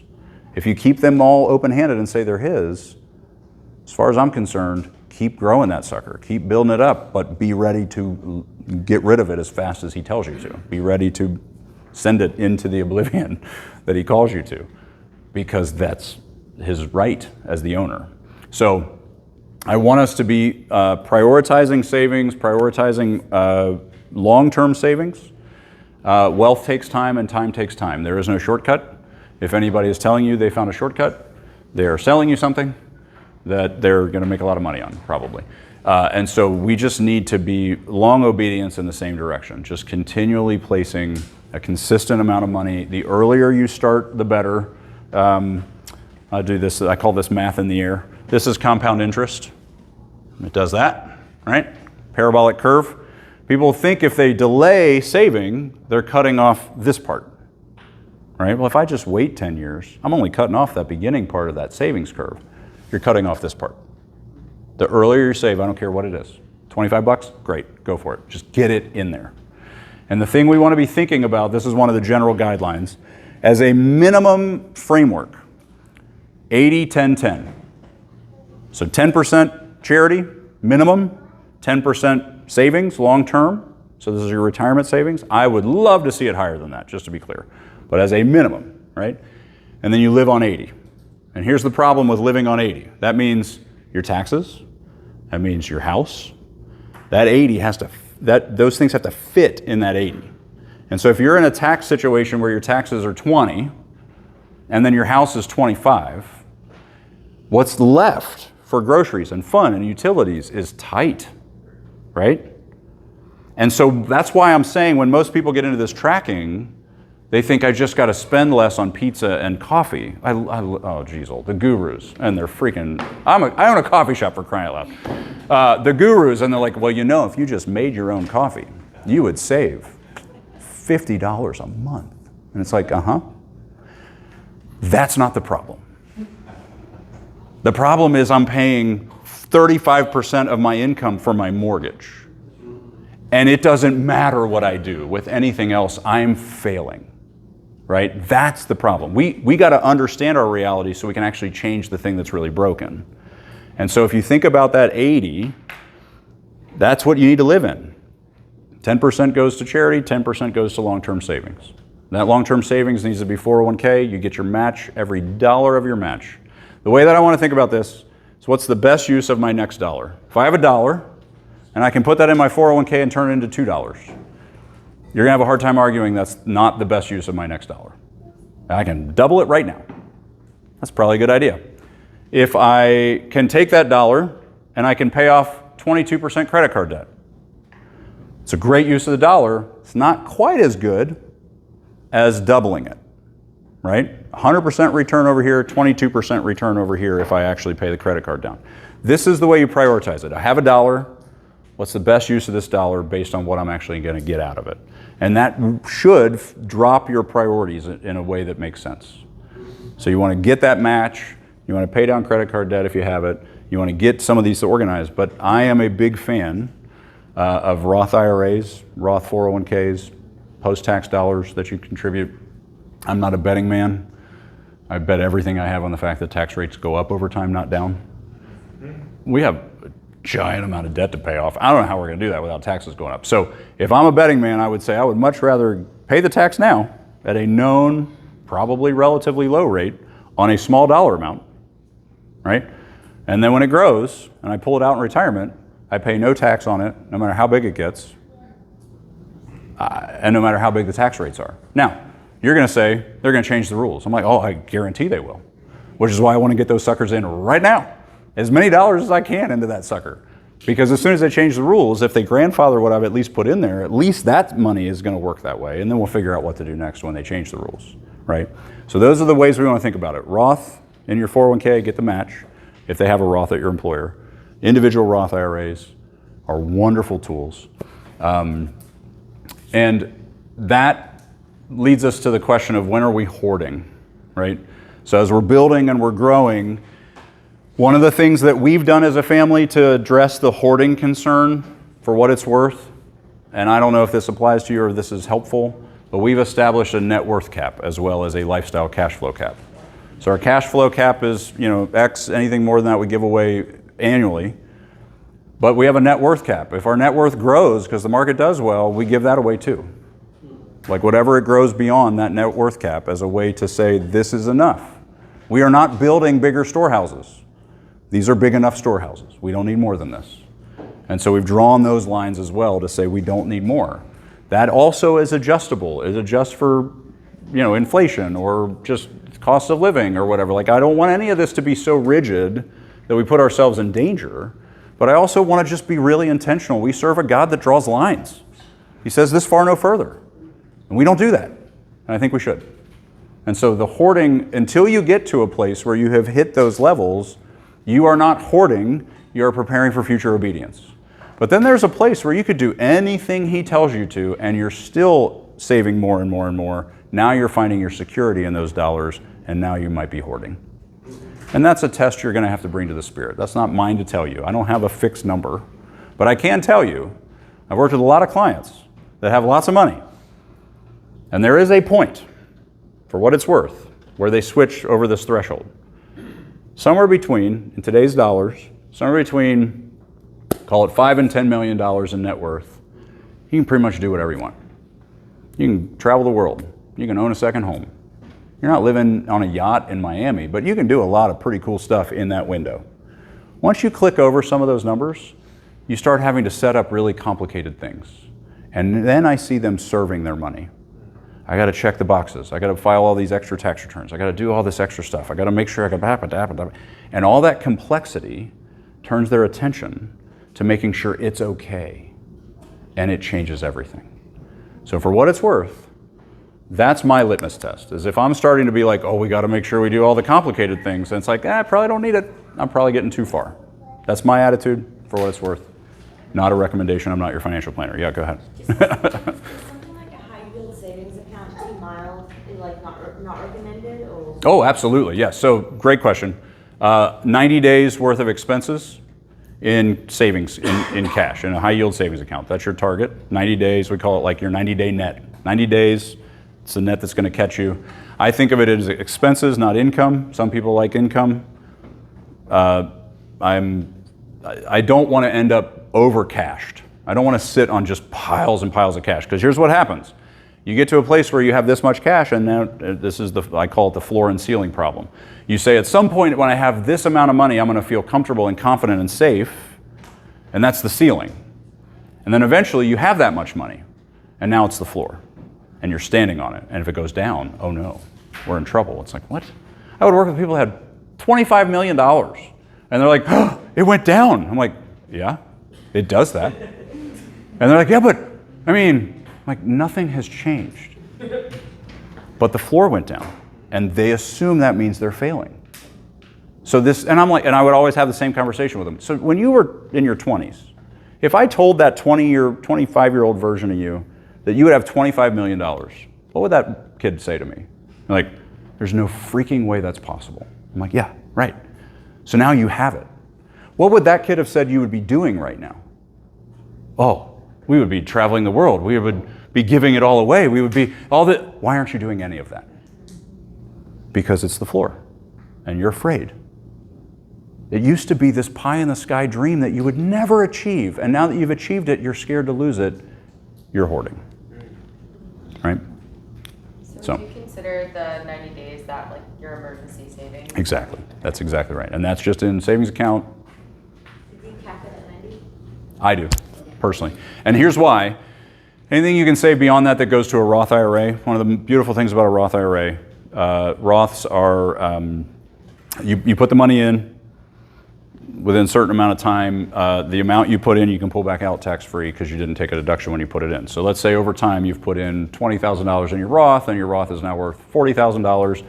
If you run through that 90-day emergency fund and you still need more cash, you can pull your 20,000 basis out of your Roth, individual Roth IRA next, as a way to kind of add another layer of emergency fund. And so I'd rather get that stuff invested and let it roll than sit on it in cash. It's just not making enough. Now, cash is making more than it used to, but there was a whole season where it made zero. And people are like, I just need more of it. I'm like, why? This is the worst investment you could ever have. It's sitting there literally doing nothing. So get it out there, keep it moving. That's what grows net worth. And again, time takes time. We can't speed this up. We can't shortcut it. And I have found any time that people shortcut it, it ends up backfiring or they lose it anyway. So just let it do its thing. Long obedience in the same direction. Let's talk about retirement. I spent 23 years helping people retire, and I thought I was doing a good thing. Confession time. I am pretty confident retirement's not biblical. And so I spent 23 years helping people do something that I don't think actually aligns with my values. So that was hard. Okay, so anyway, so I have no problem with financial independence, with getting to this place of having enough that you don't need anyone to pay you. But I have a huge problem with believing that that means you can choose to do nothing. I don't think that's biblical. I think the story that Jesus tells of the man who builds bigger barns, it wasn't a problem that he had barns. It wasn't a problem that he had storehouses. The problem was he told himself, I have so much extra that I will check out and do nothing and be so self-indulgent and just sit on my butt. That was the issue. And so I don't want us to see retirement as this never-ending leisure. My kind of thought is pull some of that leisure forward. Do those things now. Don't tell yourself we don't get to go to Europe until we're in our 80s. You're probably not going to go because that flight is going to hurt, right? And so go now, do those things. Be thinking of your fullness of life rather than this, eventually I'll get to do the things that I wish I was doing now. Do some of them, but do them within a plan, a thoughtful idea. And retirement, yeah, go ahead. Well, just based on retirement Yeah. and with that mindset, Yeah. what metric would you use when it comes to bringing some of that enjoyment that you're trying to plan out for retirement now Yep. to calculate, okay, this Yep. much is a reasonable amount to spend now Yep. while still not just like going to the future? Yeah, exactly. That's that 80-10-10 minimum. Always, always, always, you got to at least be putting 10% towards your long-term retirement plan savings. You've got to be in a place where you can have confidence in future obedience. There are oversavers. I would work with people and they're like, we're saving 45% of our income because we have so much income. And I'm like, you are selfish. Like, you don't need to save that much. That is, you cannot paint a picture for me that would argue that you need to save that much of your annual income for your own safety and security. That is unreasonable. And what I would argue is you are either missing unbelievable opportunities to be generous with that extra resource. You could be changing lives, and instead you're just hoarding, or you could be doing the things that you're telling yourself you can't, right? Both of those are problems. And so there are lines. I am okay with more than 10% in annual savings, just to be clear. But when you're like, everything's saved, you're starting to find your security and your identity, and all of your purpose is aimed at that pile of money, and you're losing the script at that point. So, yeah. Yeah. Two basic questions. Yeah. Would you count like a company match as a part of 10, or are you finding 10 of your income? 10 of your income. Great question. Which that means that if they match 5, you're actually getting ahead, but you still need to be doing your part. Yeah. Yeah. And then, do you have a high yield savings account that you do recommend? I use Discover. Yeah. Discover Bank. This has turned into a little bit of a commercial for them, but yeah, I love them. They're great. They're great. They just got bought by Capital One. That broke my heart. So they're going to turn into Capital One, but in the meantime, I still love them. Yeah, go ahead. Well, you scared me with your credit reset. I've had Chase forever, but I Mhm. went to Capital One or Discover or something. But what resets after that? It's when you leave a long-term credit card and you close that, you now have turned off that history and you're starting new history with a new card. And so what I would do, keep the old card open, swipe it to buy a tank of gas once every few months and pay it off, just to keep it reporting to the credit agencies, because you want that history. It's all really good history. So we don't want to end up with like 12 of them open. At some point, close them if that's the case. But if you've got this one that's like been there forever, don't close it. Just keep it active with some minimal activity. Yeah.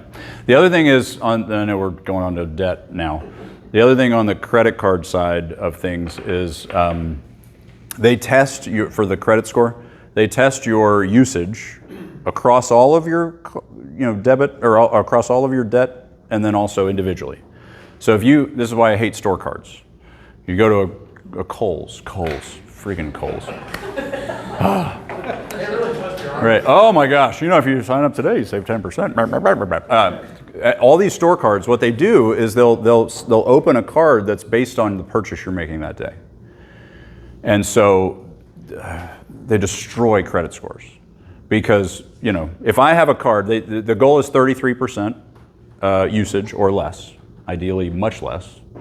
But if I have a limit of $10,000 and I use $5,000, I'm at 50% usage, that's going to hurt my score. If I have a limit of $10,000 and I have $1,000, amount that I've transacted on that for that month, my score is great.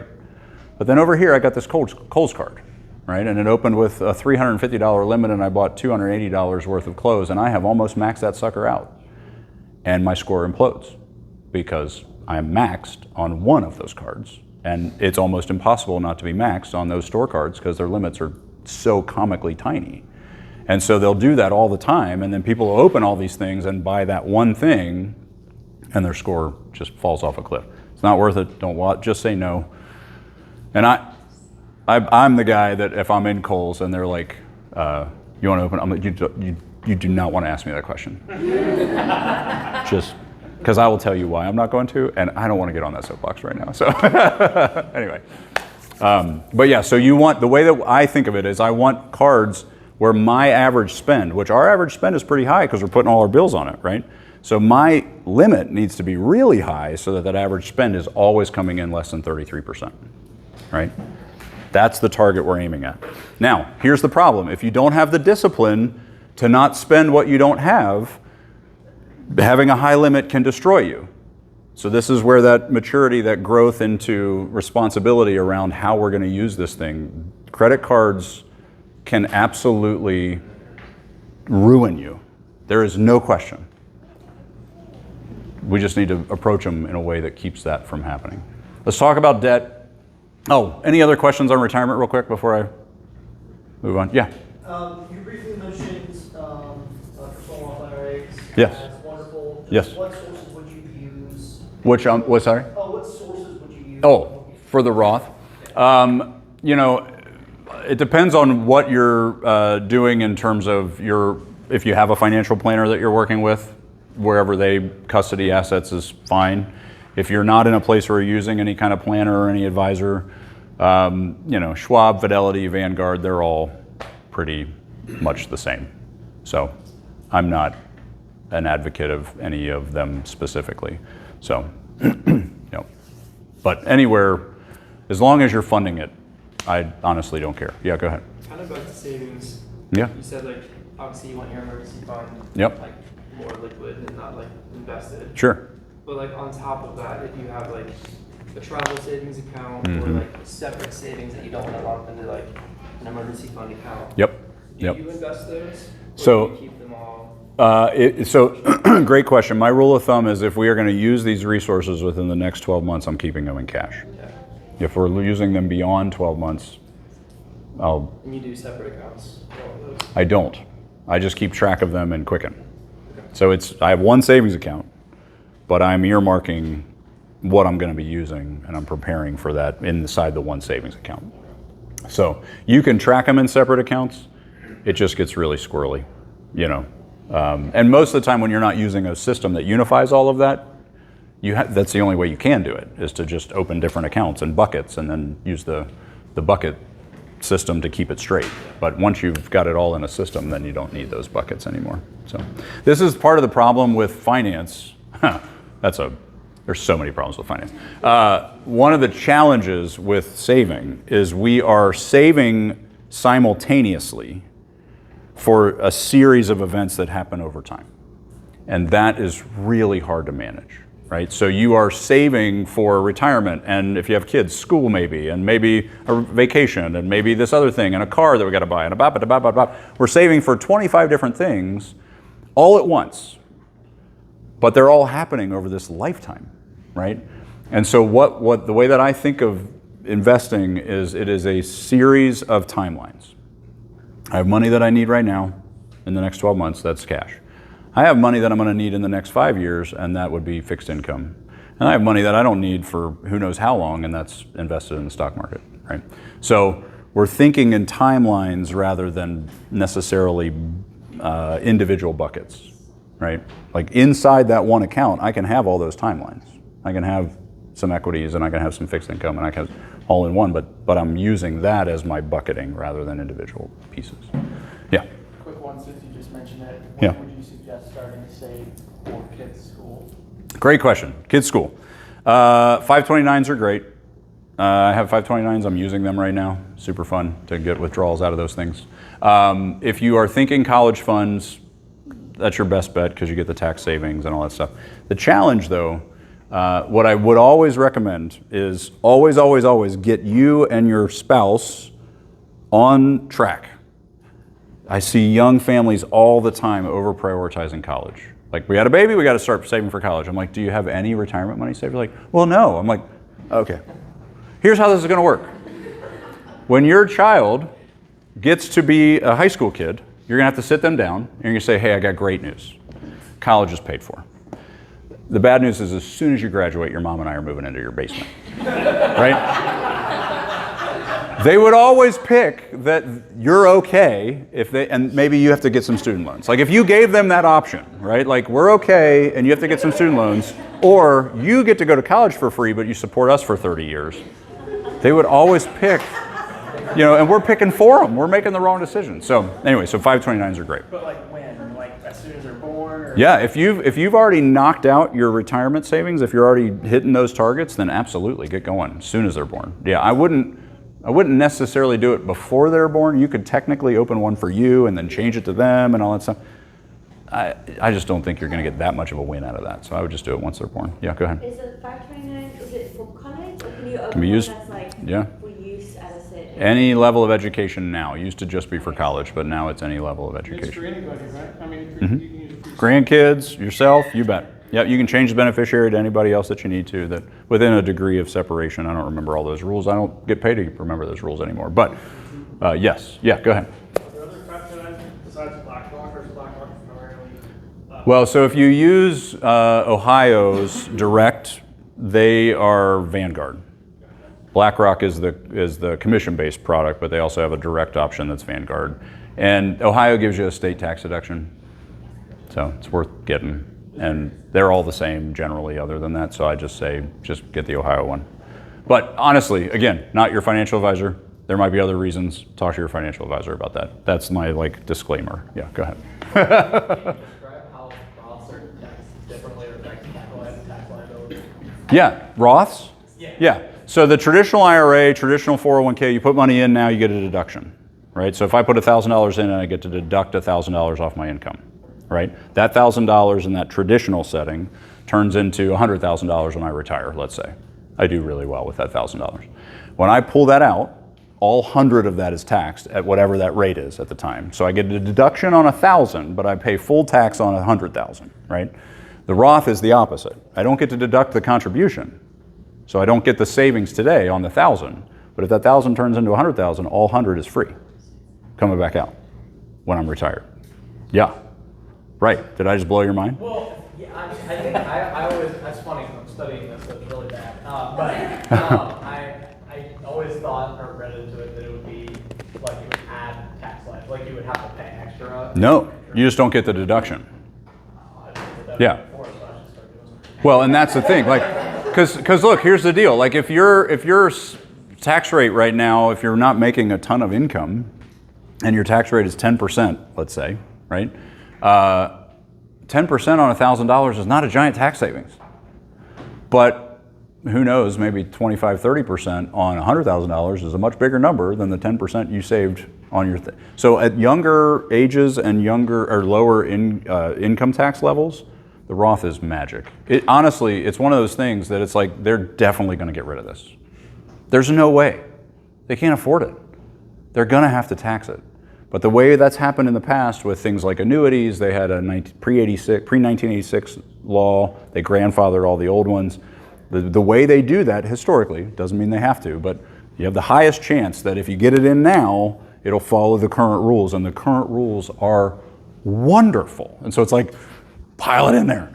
And then, if they change it, you just stop piling it in there and do something else. But while you got it, get in there. So, yeah, that's, again, my opinion. Talk to your financial advisor. Okay, let's talk about debt. Ooh, golly. Okay, I'm also going to talk about real estate in this, because real estate is almost always a debt conversation. How do I spin this? I don't like thinking of debt as evil. I don't think debt is the problem. We are the problem. We spend more than we make. We overextend ourselves. We buy things we can't afford, and we use debt, and then we blame debt for our behavior. It's like, I don't think debt did that. I think you did that with debt, right? So I don't want us to be in this place of saying debt is evil, because here's what happens. We will make really bad decisions on how to use the next dollar. So I know this isn't the case today, but in a scenario where we have a 3% mortgage rate, I can never do the math in a way that makes the paying down of a 3% mortgage the best use of your dollar. You can't do better than 3% literally anywhere. Anywhere.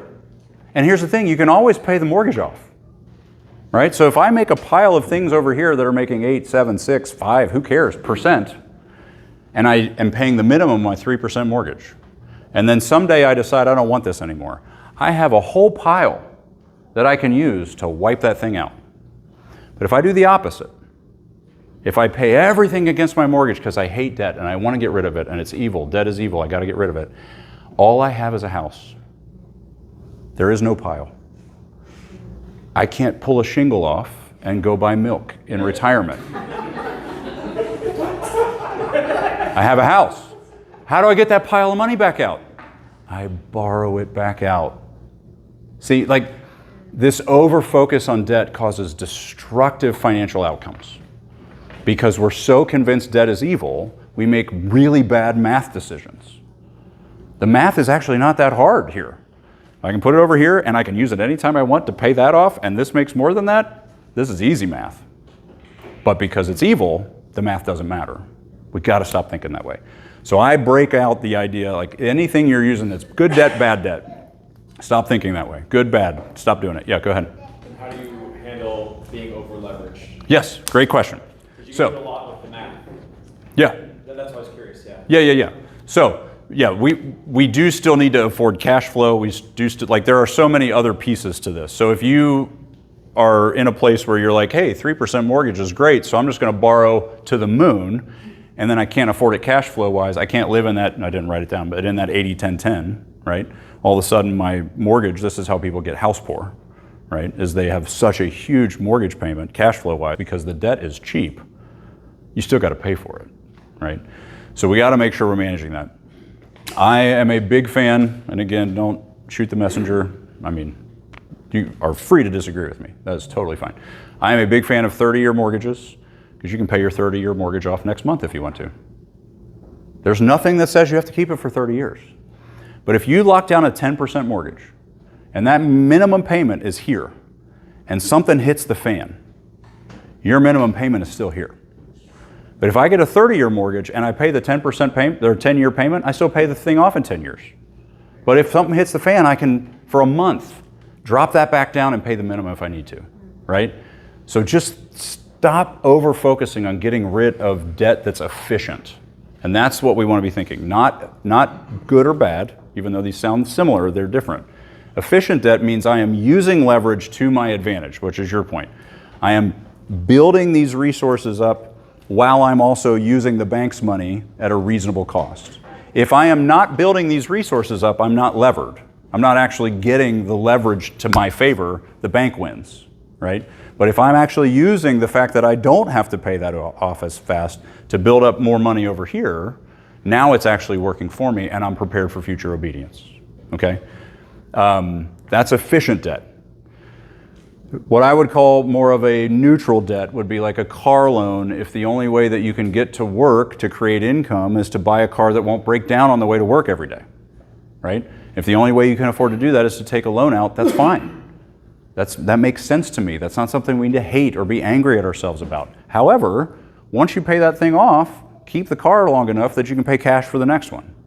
Let's get out of the cycle of using debt to buy cars.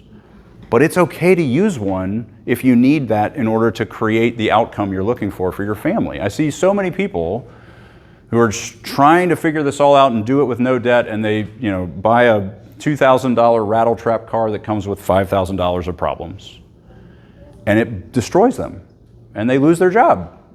But they did it debt-free, right? It's like, guys, we got to just make reasonable decisions here. Debt is not something that we need to hate. Now, credit card debt, on the other hand, if we are using leverage to buy a consumer product, If by the time we are paying 22% interest on it, the thing that we bought has already been eaten, expelled, thrown in the garbage, out of date, whatever it is, like this is the definition of leverage destroying you. So I get why credit card debt is seen as bad debt, but it's because it's inefficient, right? It's not bad in that it's evil. It's bad in that it's just a really ineffective use of God's resources, right? You'll never convince me that paying 22% to buy, a dinner out and then financing that for months when the dinner happened months ago is going to be something that the owner of the resources is going to go, great job, that was a good decision. Like, that's probably not a good use, right? So we just need to think about it that way. Is what we're doing an efficient use of leverage? Is it helping me or is it destroying me?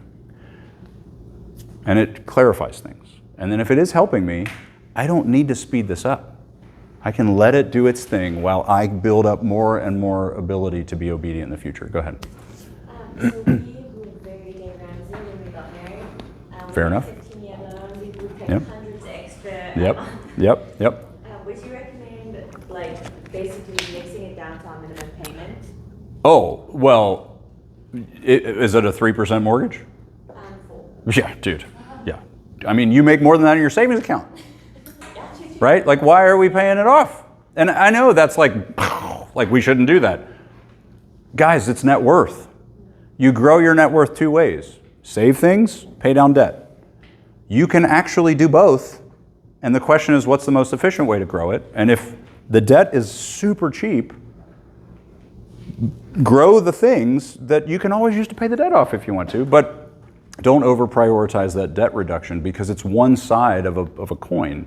Both of them grow your net worth. The question is, what's going to grow it faster? And I would argue anything other than paying off a 3% mortgage will grow your net worth faster. The math is pretty hard to argue against. Yeah, go ahead. I don't know if it's a thing, but like, can I switch to a 30-year? Should I just chill with my... Well, they won't let you re-amortize to a 30-year in your existing loan, so your interest rate would go up a ton, and you'd start the amortization clock over again. So it's fine. These aren't mistakes. It's not even really a mistake. It's just a different way to do it. But I was the guy that they would come to after I don't want to beat up Dave Ramsey, but I'm going to. Okay, cool. Thank you. I was the guy they would come to after they were like, we love Dave Ramsey, we did everything he said, we did all the way, blah, blah, blah. We hate debt, debt is evil, we're my debt-free scream, blah, blah, blah. We have done all the things, and we hate him. We hate debt so bad that we paid off all of our debt, including our mortgage, and now we're ready to save for retirement, and we're 48 years old. And I go, this is going to really hurt, but I think your hatred of debt might have ruined your life. And they're like, what do you mean? And I'm like, the stock market quadrupled in the last 10 years while you're paying your 3% mortgage off. I can't make it do that again. I don't know how to, and again, if you delay the building up of this thing, you're not cutting off this part of that parabolic curve, you're cutting off this part. So the amount you have to save to get to here is so much bigger than if you had started back here and just paid the mortgage along the way. And I know, again, people are like, but I hate debt, I want to get rid of it. When you get to a place where you're like, I have so many dollars that I don't know what to do with, and so now the best use of this dollar is actually to wipe the debt out, go for it. But until then, do what's the best use of the next dollar, and a 3% mortgage is not going to make that list. Yeah, go ahead. It's personal. Yeah. But how much percentage do you have for house expenses? For our personal spending plan, you mean? So, I mean, we've been in our house for a very long time. Our house expenses are probably, I don't know, 15% of our spending plan, something in that range. But that's a function of income too, right? Like that's the hard part is this is a world that is really hard to afford. I have nothing but just sympathy for young families trying to figure this out right now. It is insane. It was so much easier for us. Yeah, I heard the average first-time home buyer is now 38. Yeah, right. And we bought our first house when I was 23. That's just not a thing anymore. Go ahead, I'm sorry. Yeah. What percentage does it become a problem? 25% of your gross income towards home expenses, and that includes mortgage, real estate, taxes. You could even lump things like utilities in there maybe. If you really want to get granular, I like to see it in that range or less. Anything that's less means there's more margin, more space, more breathing room. Again, if it's got to fit in that 80, anything that comes off the housing side of that equation frees up the ability for you to actually afford to do the other things. And that is, most people, if they're managing their dollars well and they're doing a pretty good job, they don't actually have a spending problem. This isn't always the case. Sometimes there really is like a shopaholic problem or a issue where they're medicating emotion that they don't want to feel, and they're spending way beyond their means, and that's reason that happens for sure. But a lot of like families that I talk to, it's like, yeah, it's just like when I add it up, it's just really freaking hard. And it's like, okay, we can solve that two ways. One is you need to earn more. Or two, you got to move a big rock that's like a monthly big rock. So sometimes it is. My watch went off at the same time that beeped or whatever that was, and I was like, what happened? Anyway, so because it's probably time, yeah. So what did I miss? Oh, you guys got like 2 more minutes? 3 more minutes? I'm happy to stay as long as you guys want to. If anybody wants to just get up and leave, you can do that too. So stay? Okay, keep going. All right, I'll keep cooking. And if y'all are done with me, I'm not offended. It's fine. You can get up and leave. All right. Questions on debt before we move on from that? Anything else?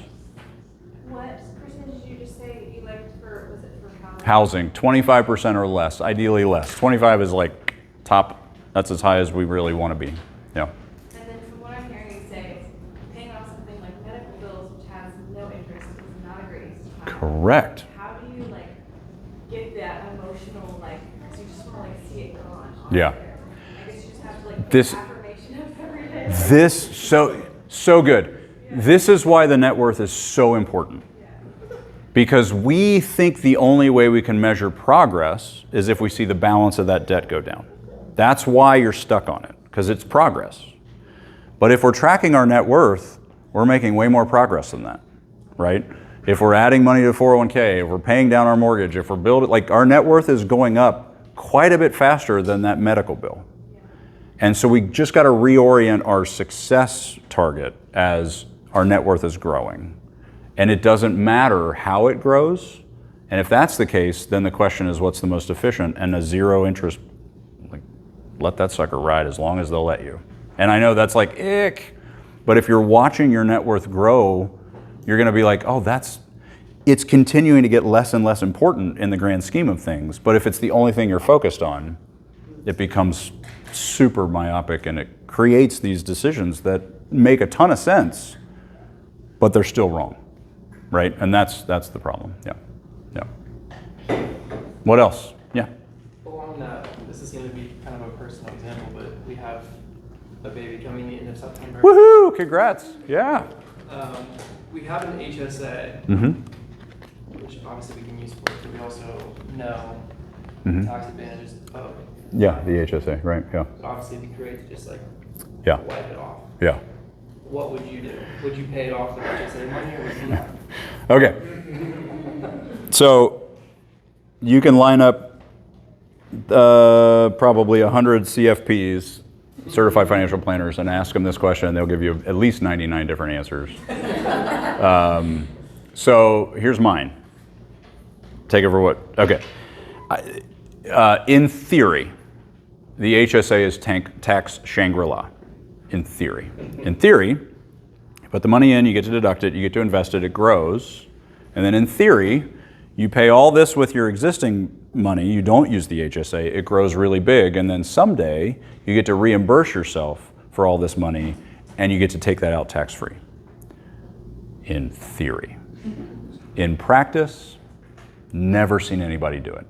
We have tried to get them to do it. We have, as their advisors, told them why they should do it. It's just, I don't know if it's worth it. And so I would use the tax-free dollars. I have an HSA. I just use it on medical expenses. And I know the Shangri-La that I'm missing out on, and I'm like, I just don't care. I don't want to do it. Now, again, there will be a CFP that would like literally hit me in the head with a baseball bat for telling you that, and that's fine. Because there is truth to it. If you really want to do it, you can. I just don't think anybody actually is going to. And they can change the rules, right? So like right now, it's this magical place where there is no tax ever on anything. I don't believe that's actually going to stay that way. So I would use the HSA dollars personally, but yep. But talk to your financial advisor. I feel like I have to caveat that with everything. Okay. Any other debt questions? Okay. One thing I just add. Yeah.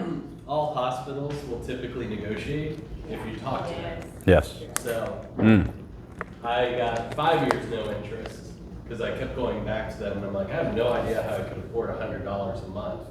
What else do you have? They said, well, we have this 5-year option. So there you go. Great. Aria's bill got paid off 5 years later. So Yep. like, you just gotta call them. Yeah, that's a great point. Yeah. So Yeah, that's a great point. Also, Yeah. if you just call them and ask if they can just take like 15% off, I got do that that too. off more. They'll do that too. Yeah. The medical field is just the Wild West. Who are we kidding? Like, we don't know what it costs. They don't either. It's fine. Yeah, go ahead. This is not a quick question. If Okay. you can answer it quick and probably Okay. later. I'll do what I can. Yeah. Debt and Yep. investing in real estate properties. Yes. What? Okay. It's not really interesting. Yeah, that's good. So real estate, like rental real estate properties. Here's the deal. The math is pretty straightforward. I will say as investments go, real estate is much loved because it's very easy to understand. A lot of these other things, I think, we make it convoluted because it serves us as an industry to make wealth management convoluted. But anyway, I think real estate is fine, but it is not a magic bullet. There is nothing in this that is like, it always works, it's perfect, it has no downfalls. It's like, no, it has all kinds of problems, right? It's super illiquid, it's really hard to unload. It creates a lot of potential cash flow risk if a tenant moves out and you can't replace them quickly, or if it just doesn't rent very well. And so I think a lot of times people look at the math and they're like, well, this math makes sense, and so obviously we should do it. And then you lever yourself and you get debt and you end up in a situation where now your cash flow is pinched because of this thing, because the math doesn't actually work as well as you think it will. Also, you have to be a landlord. And that many times is like just the death knell. And everybody that I talk to that has a great renter, they love being a landlord. And then that renter moves out and they get a new one, like, this is the worst thing ever, I hate this job, I never want to do this again. Because it all depends on who rents your place. And if you don't have a ton of control over that, or you find out somebody's a difficult tenant, it'll ruin it for you. And so my rule of thumb, again, these are just general guidelines, is I don't want to see anyone's net worth have more than, at the absolute high end, 40% of their net worth in real estate. And that includes your home. And so if you are in a situation where your entire net worth is built up of real estate, you're in a really illiquid, really scary position. And I would definitely recommend building more liquidity and balancing that back out. It's not that it's a bad idea. It is not, there's no magic to it. You know, it's, whatever you depreciate when you sell, you end up with depreciation recapture, and so then people end up playing this shell game to kind of keep moving things around in these exchanges in order to not pay taxes on it. It becomes this thing that you serve, right? If it builds too big. And so I have a property that we bought.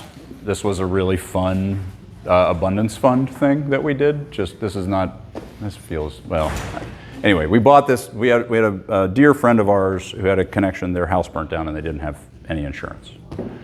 And we bought a house to let them live there for 3 years so that they could just get their feet under them. So we're not charging them rent. But I have this thing. And it is like, I cannot wait for this 3 years to be over so I can get rid of this stupid thing. Because it's a pain in the butt.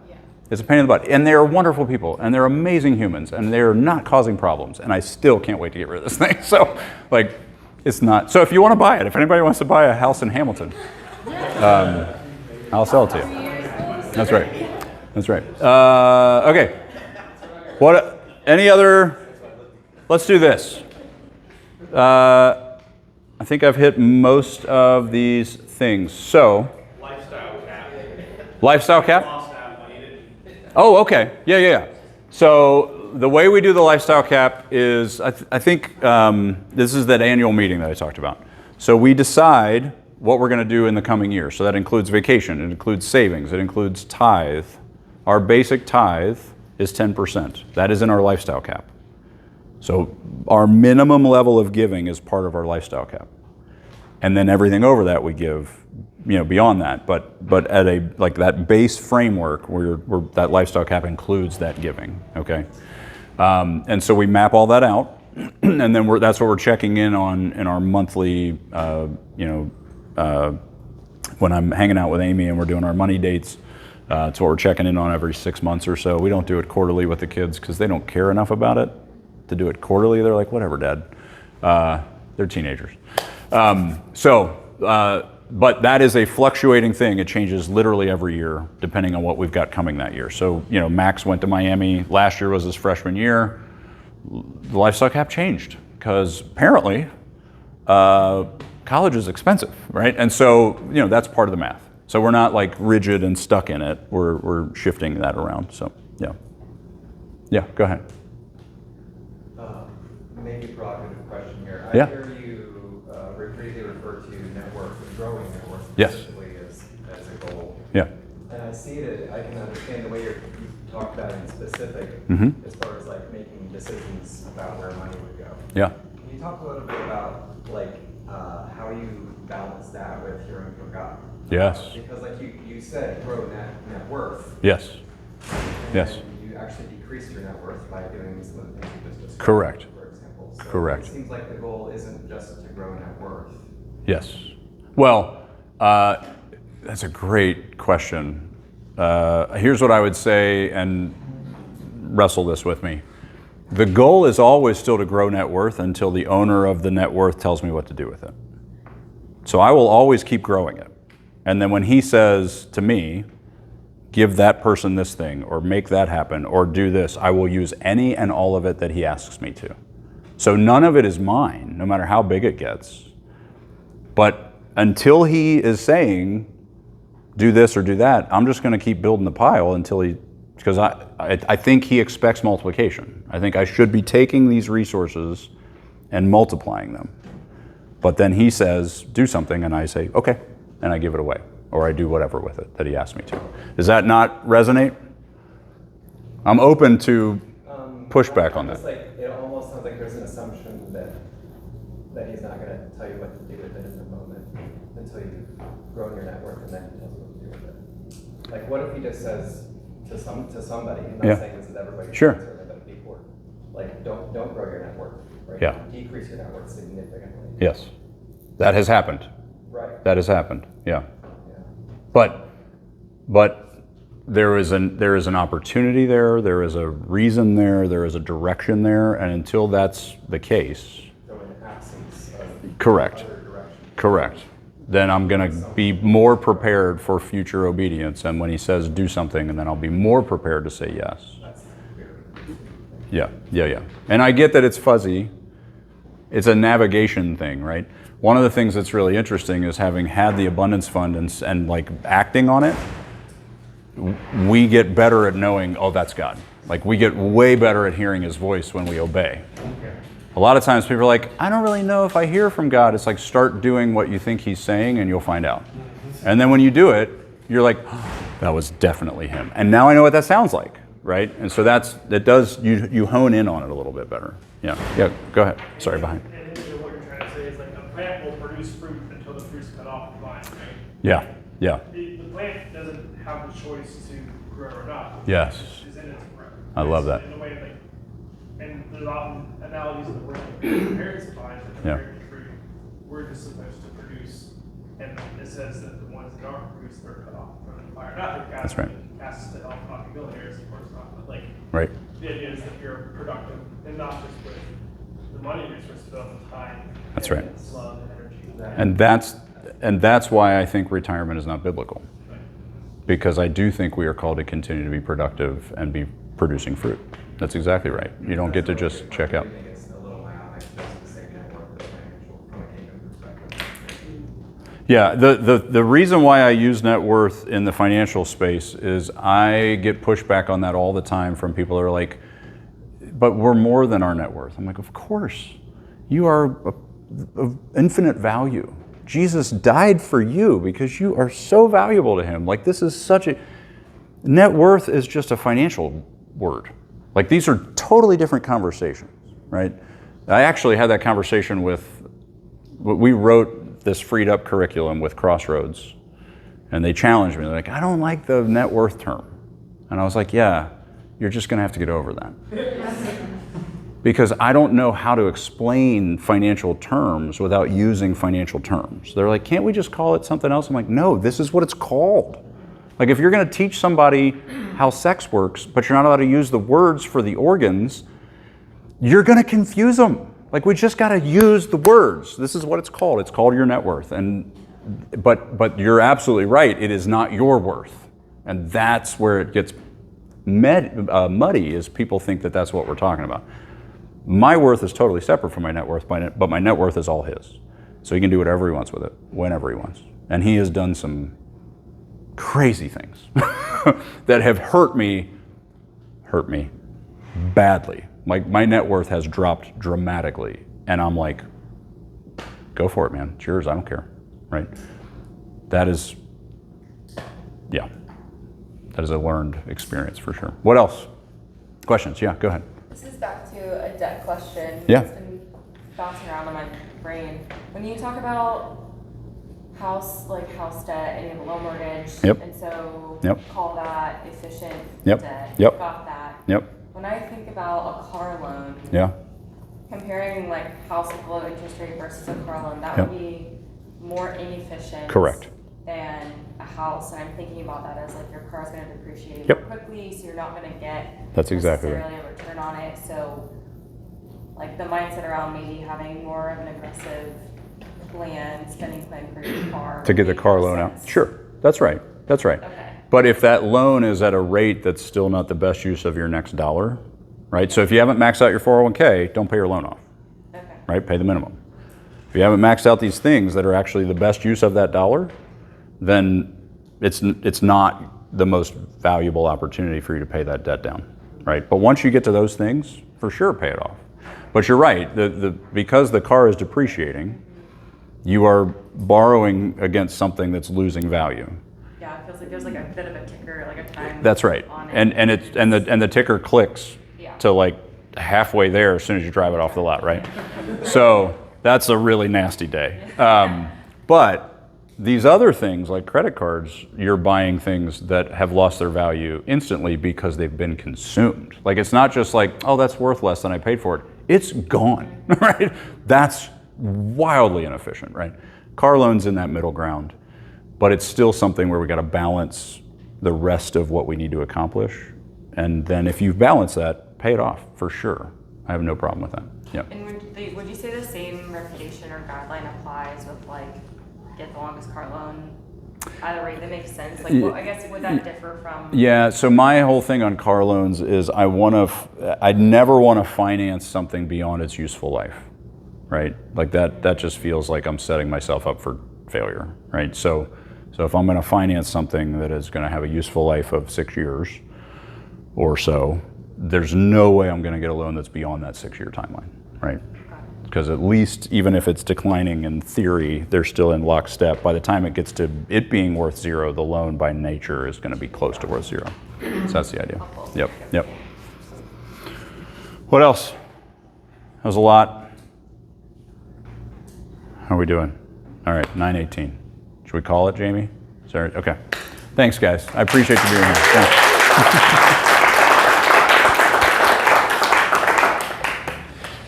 Isn't James awesome? And thank you for your time. Yeah. That's like 2 hours and 20 minutes of like just straight hitting it. Yep. So thank I love you, it. thank Yeah, you, thank you you. bet. I love it. A couple of things I want to recommend to you. 2 Sundays from now, James is going to be back teaching and finishing out the series. I'm teaching this Sunday, and he's coming back the next Sunday. In the midweek email, I put his podcast. I want to highly recommend that you listen to that. The first 6 episodes go through the basic framework for the Good Sense model. So and it's like 25-minute episodes. Just want to recommend that as well. If you've not been tired of listening to me yet, they're great. That will help. That will help. Yeah.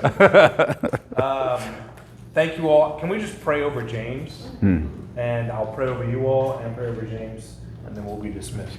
Father, I thank you for tonight.